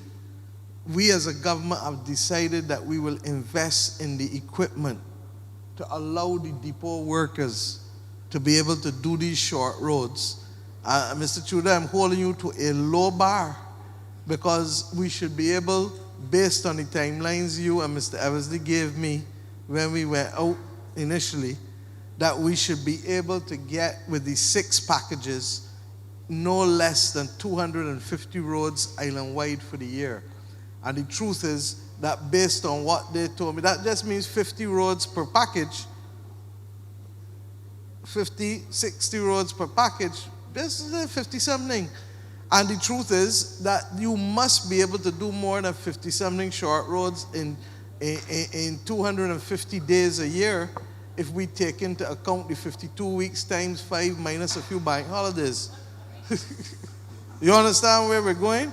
And that we want to put these short roads, these short tenantry roads, behind us in the next 5 to 7 years. Barbados should not have any of this. And I've asked the Deputy Prime Minister to lead this effort so that we can put it in our history, and that this notion of people having to walk out with 2 bags, a handbag and then a bag with shoes, so that you change your shoes when you get to the front road and then come back, got to be a thing of the past. So A simple thing the is government carrying out is the choosing garbage. to spend the money, part of it, and I believe, I'm told that there is a MOU to be signed tomorrow between UCAL, which, as you know, is the enfranchisement arm that came out of the Transport Board, and the Ministry of Public Works. And why? UCAL is predominantly a company whose shareholders are mechanics. And we in the government have said, look, the government has not been the best steward of equipment. Too often when we go, Mr. Tudor telling me, that piece of equipment break down, that piece of equipment not working, we waiting for a part for this piece of equipment. So it's no problem. The best bodies to take care of equipment is who? I can't hear you. Mechanics. And therefore, if the mechanics can own the equipment and lease it to me, when they lease it to me, I know the equipment working. Makes sense. When I lease it, I pay them. When I pay them, they can pay me back for the equipment over time. You understand where we're going with it? So that what Santia and Tony have done, ministry and UCAL, is agree that we are going to let UCAL hold the equipment, as we said in our manifesto, and make sure that they are properly paid, because over the years, the government went into a period of time under the last government where they were owed over $22 million, and where they only had labor-only contracts. So they still had to turn around and wait for Transport Board to buy the piece of the part or whatever that was needed to fix the equipment. They said, no, come out of that. UCAL, this belongs to you, pay me back for the equipment because you can't get it for free. You buy the equipment and service the equipment as you see fit. You get your overdraft from the bank and do what you got to do. You set your rates. Mr. Tudor will agree with you, the rates at MTW. If it works well with them, the next bodies we going for is out by Adrian and the other heavy equipment in government. And that way the government is paying for equipment that is working all of the time. Now, if we got to lend UCAL some money to buy equipment, we can do that too, because UCAL belong to ordinary Bajans. UCAL in like Courtesy or what's the new one? Inchcape, or one of them that got their own corporate thing. UCAL is the former mechanics at Transport Board who came together in good faith under Owen Arthur and Sir Roy Trotman and formed that company. We have a duty to make it work. And this government is going to make it. And I thank Santia and Tony for putting us in a position where that MOU can be signed tomorrow. The next stage then is for Mr. Tudor and them to settle out the rates and the actual transfer of the pieces of equipment, and the AG will make sure that the bills of sale are in place to protect the government's interests with respect to the security and financial arrangements that are put in place. So all of that is to give the public the story on the back of your request for a road. So I apologize to you. No problem. But the road coming, that's the point. I just want to add to that, in terms of the decision of which roads we're going to be doing, typically these roads are between 100 and 150 meters long, which is between, let's say, 300 feet and 500 feet, say, right? Now, we did Edgecliff in St. John. That took three weeks to do. And we just finished Best Road in Newbury. That took 3 weeks to do. So typically, these roads can each be completed. Obviously, there's a need for increased productivity, because that was nowhere close to what you and Mr. Eversley said is the estimate. So something gone wrong, and I would like you now to review and tell me why you are now taking 3 times the time that you and Mr. Eversley told us. The minister tells me, take care that you don't feel that I am somebody who you want to whisper sweet nothings into my ear. But I know you know me better than that. Yeah, but the problem is when I told you that it was in the dry season, really wet season now, so it can take longer. Right? I would prefer to see the work before the excuses. Yes, ma'am. The Lord bless you. But the equipment is coming. That's the short line. If you don't make sport in some of these meetings, after a long day of work, you will drop down. So excuse me for making a little sport with Mr. Tudor, who I can make sport with. My other issue that my 15-year-old son just brought to my attention as we were waiting. My 15-year-old son. Yes. There's a need for a basketball court at the Greens facility.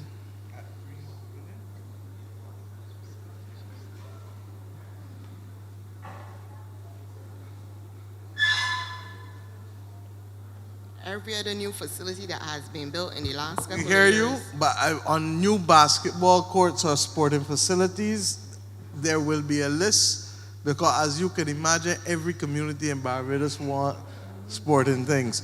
But what I will say to you is that this is something we've been using the tool of planning gains, and the minister will note that if there's any development going up in that area, that we put the basketball court at Greens as a potential planning gain for you to do with any major developments in St. George South. Okay? Thank you. Thank you. And the lesson in that is that there's more than one way to get things achieved in government. Okay? Yes, ma'am.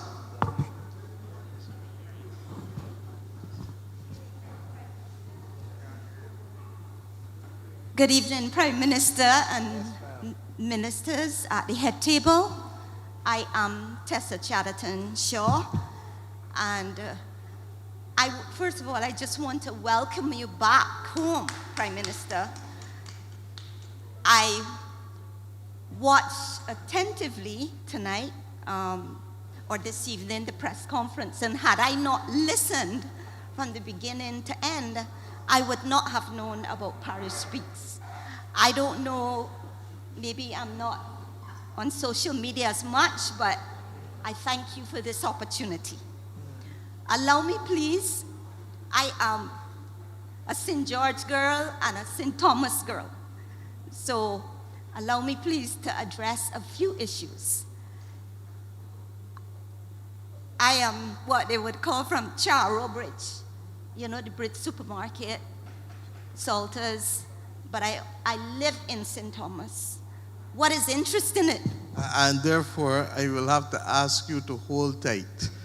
So all right, and I will be prepared to speak to you off mic. But we have taken a very clear decision that people who live in St. George are the ones that we will take, or in the parish of the night. So I have no problem with speaking to you on another occasion, but I'm going to hold a line, because no, we've done it to other people in other environments. So, and including tonight. So unless... Can I just address then, No. There's no exception. There are no exception. No, I want to talk about But there's no exception, because we let somebody from St. George speak. So... No, but who lives in St. George? My 86 Madam, if I gave that, I would tell you that I'm from X and come from Y and I'm from Z, and then it comes a free for all. So just hold tight with me. Let us maintain some discipline, and we will get it done another time. But when? Rest assured. But when? You will. You will. You will. I love these people from St. George will speak to you.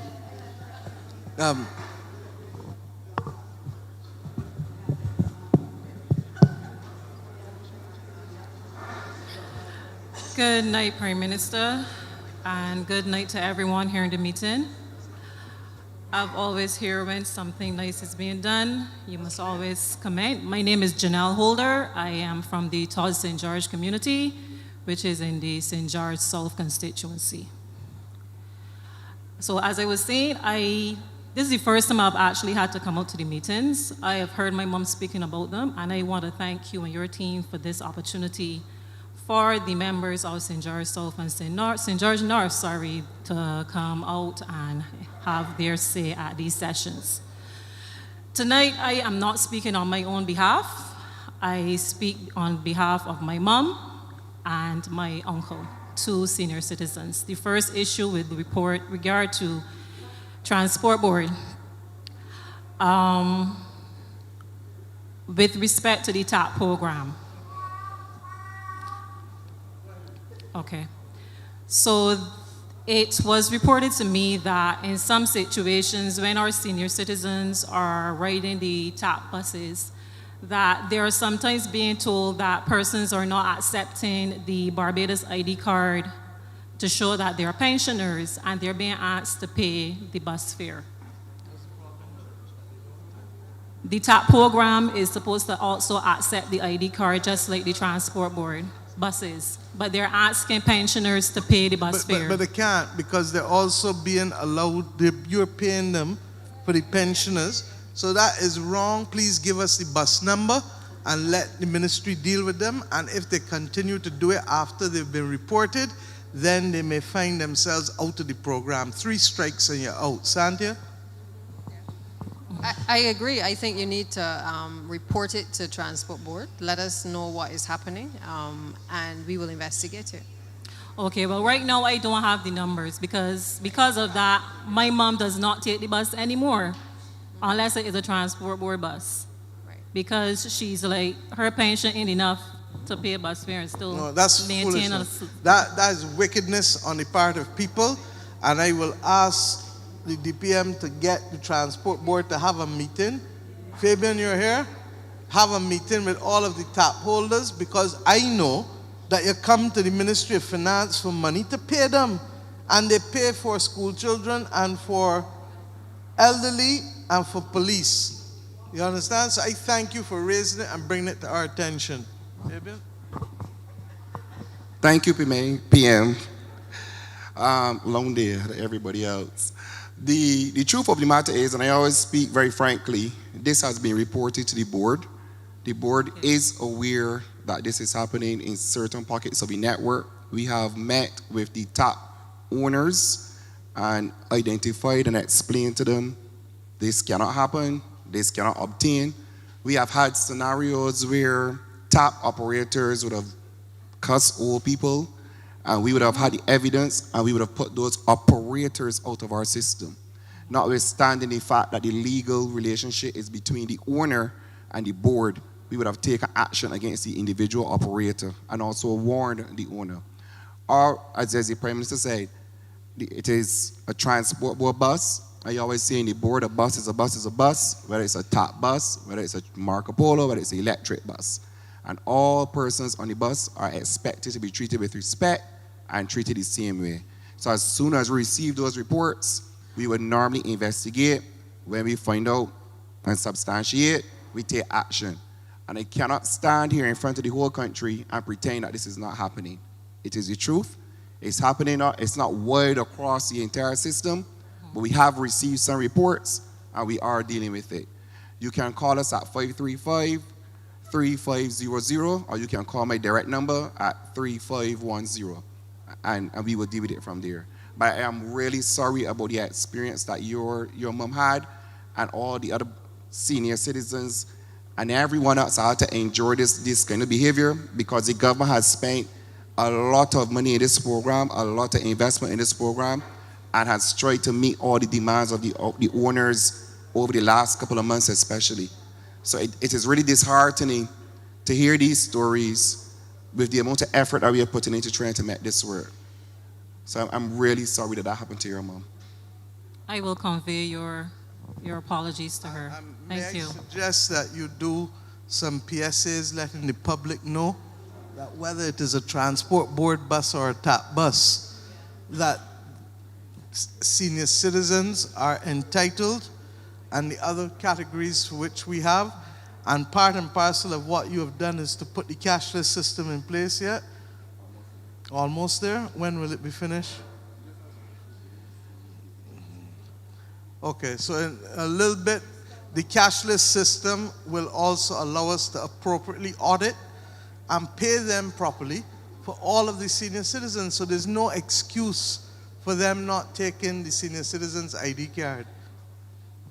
And just to add that we are up to date on the payments, because I know some will say that this has been created as a result of some of the non-payments. We've finally got that regularized, and the payments are up to date. So just to let you know that.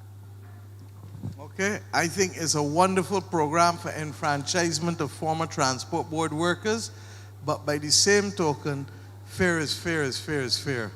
And you cannot take advantage, particularly of senior citizens, and make them pay when you're going to also be able to claim against the government for that particular senior citizen. And that would be double pay. Can't work. Not both here. And I notice that others like that phrase now too. Go ahead. Okay, still at the transport board. Well, I guess this is more the ministry and not transport board directly.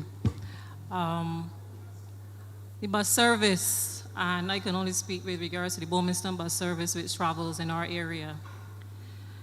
There seems to be a real, I won't choose my words wisely, but I generally drive.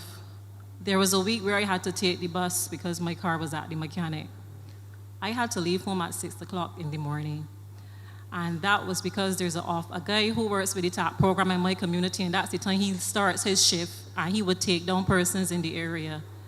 So my work starts at 8. I leave home at 6 in the morning to guarantee that I will be at work on time.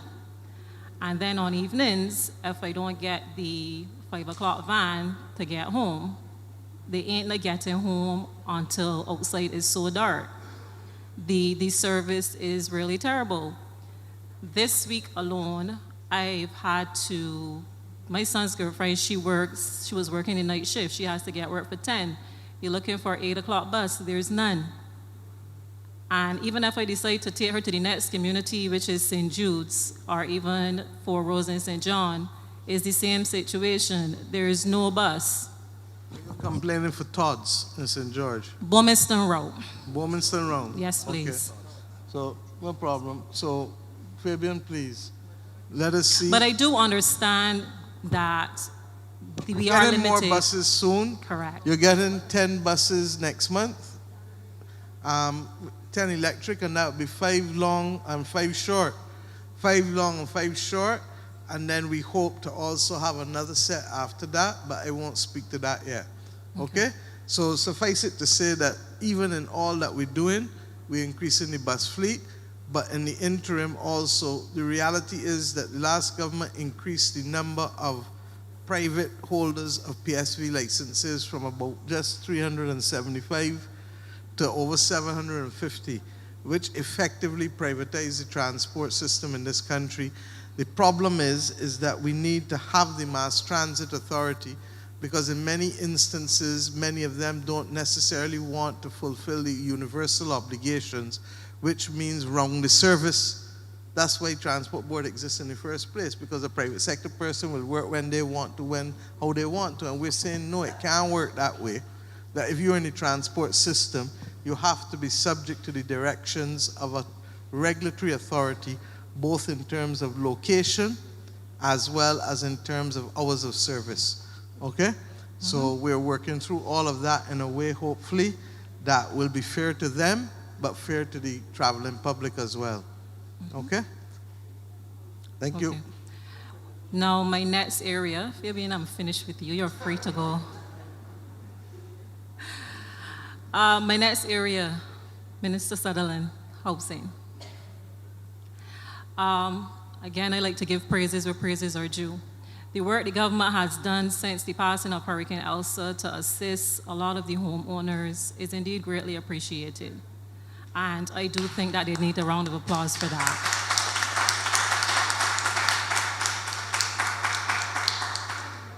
In our community, there were several persons affected. And right at this moment, I believe most of them are completed. There is one tonight who I come to speak on their behalf. He is 80 years old, pensioner, and he has visual issues. His house has been started, but there's been a standstill now. Actually, there was a delay first in getting the house started. It's finally started, and then there's a delay again with the house. It's at the point of what they will call the ground sill. The floor hasn't been poured or anything as yet. And I made a plea tonight to have this matter dealt with for him as soon as possible, Don't give me his name publicly. Just let Dwight have it. Mr. Gill is here too. Mr. Armstrong is here. I'm not sure whether it's NHC or RDC, but suffice it to say that we're really trying to push to have all those houses completed. Both Dwight and William are saying it's NHC. So Mr. Gill and Dwight are here. Speak to them and let's get this gentleman sorted out.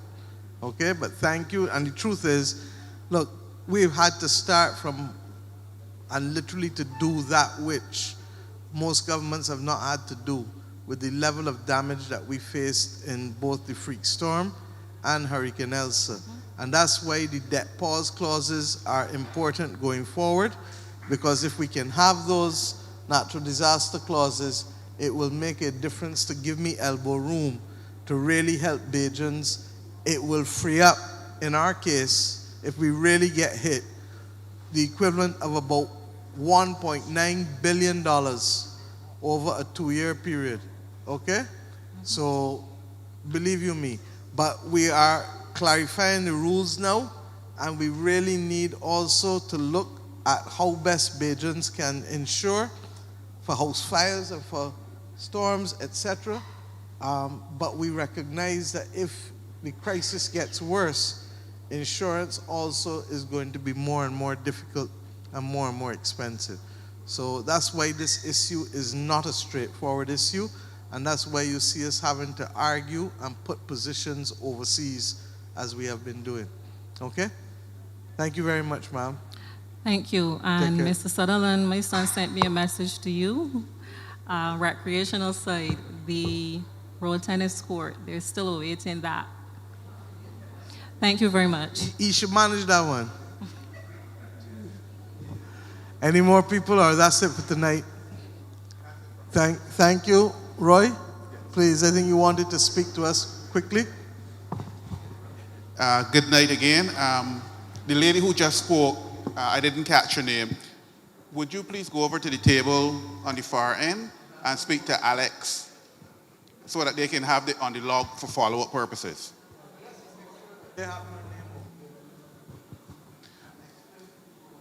Yes, okay.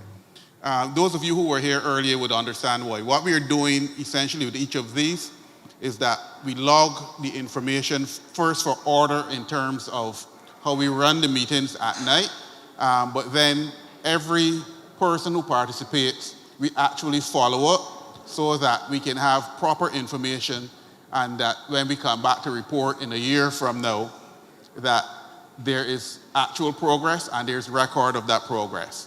All right? And talking about progress and record, there are two things we're going to do in a moment, but while we cue the video from the Ministry of Transport, I just want to let you know, when Saitonia was trying to make the point and the Prime Minister made it clear that she's not from St. George, there was one person from St. George who is well known, both locally and nationally, Sonia Banfield, a former national netballer. She reported last year on her problems in requiring hip replacement. She couldn't even stand up to speak for the duration of the presentation.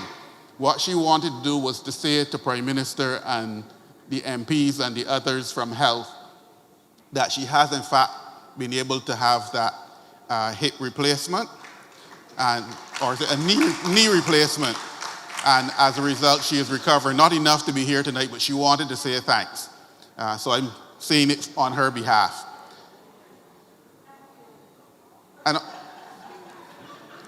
also, for your attention, the Ministry of Transport and Works, they take a lot of licks at these meetings, but they do get things done, even if they don't do it for me in St. Andrew. Here's the presentation.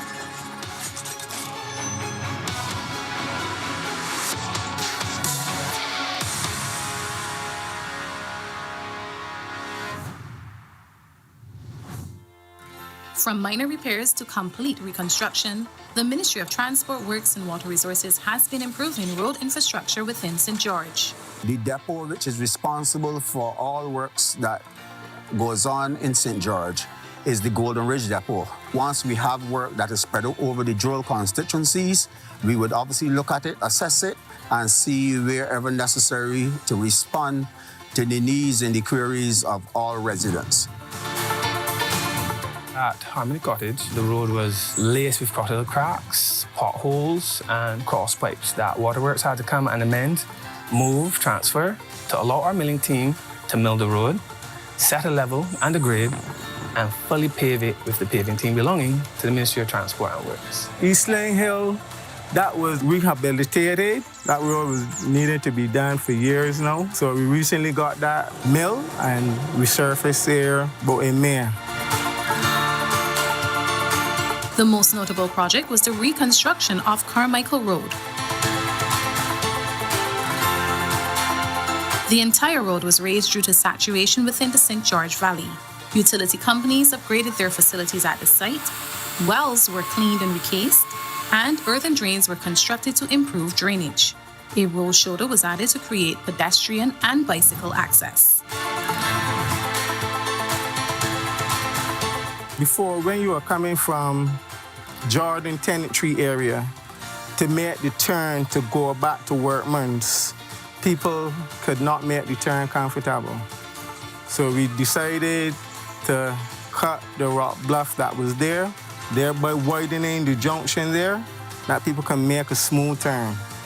So that's basically what that was, to improve that area, that stretch of road. And we are presently waiting to get the road's shoulder repaved. From there, we did a number of traffic improvements along the lines of bridge posts at the same Jordans, and we did some at Boys Mill Plantation, where there's a 20-30 foot drop behind there. So we installed some there to slow down traffic at least from running over. And we have also covered a well that was open existing of 100 feet. We also erected bridge posts at Carmichael Junction, St. George. We've also improved junctions with traffic markings, we've painted bridge poles, we've reconstructed roads. So here in St. George, there is certainly work in progress, and we look forward to certainly making the residents and Barbados who will traverse this district feel comfortable traversing this road in a safe manner. The Drainage Division continues to clean drains and watercourses within the parish. Residents are reminded to dispose of garbage, old appliances, and plant debris in bins or at the appropriate landfill, as dumping in drains and watercourses obstruct water flow and cause flooding. MTWW will continue to improve road infrastructure and drainage within St. George.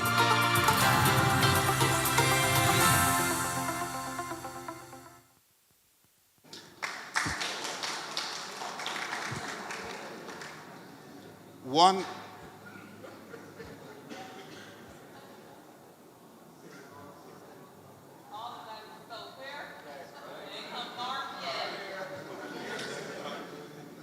also, for your information, one of the issues raised last time we were here related to garbage cans.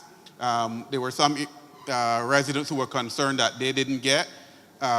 Subsequently, though, the ministry has pointed out that they have gotten a full, Minister, do you want to speak to it? A full supply of garbage cans, and they are being distributed. Just to say that after our initial rollout, which is the residential garbage rollout system, we had about 6,775 persons who did not get cans for various reasons. And unfortunately, so too. But just to say the ministry, working with that ProSource, we have acquired about 10,000 garbage cans. So the distribution is supposed to, well, it commenced. It started on the 17th of this month.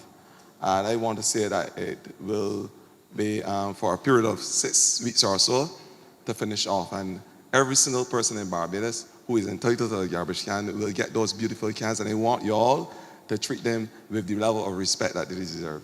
Please, I beg you. And that program includes 92 properties in Sweet Vale that didn't get before that have now received, a total of 105 rollout carts and 105 recycling bins in that process. So you can look out for the distribution continuing. That brings us to the end of St. George Speaks. Our next stop will be in St. Philip, and that is in July, which starts shortly. I suspect we may go early, Prime Minister, with St. Philip, because there is going, once we get into the start of crop over around the final week and a half of July, I'm not sure any one of you will want to be sitting in an auditorium listening to us when there's tents and so many other things to do. So we will do St. Philip next month, but it'll probably be, pardon?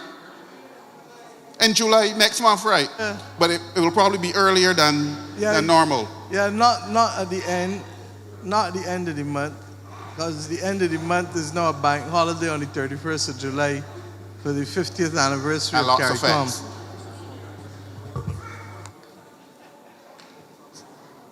So unless there is something else Prime Minister wants to say, or the MPs, thank you very much for attending. Thank you very much for your participation, and see you again soon.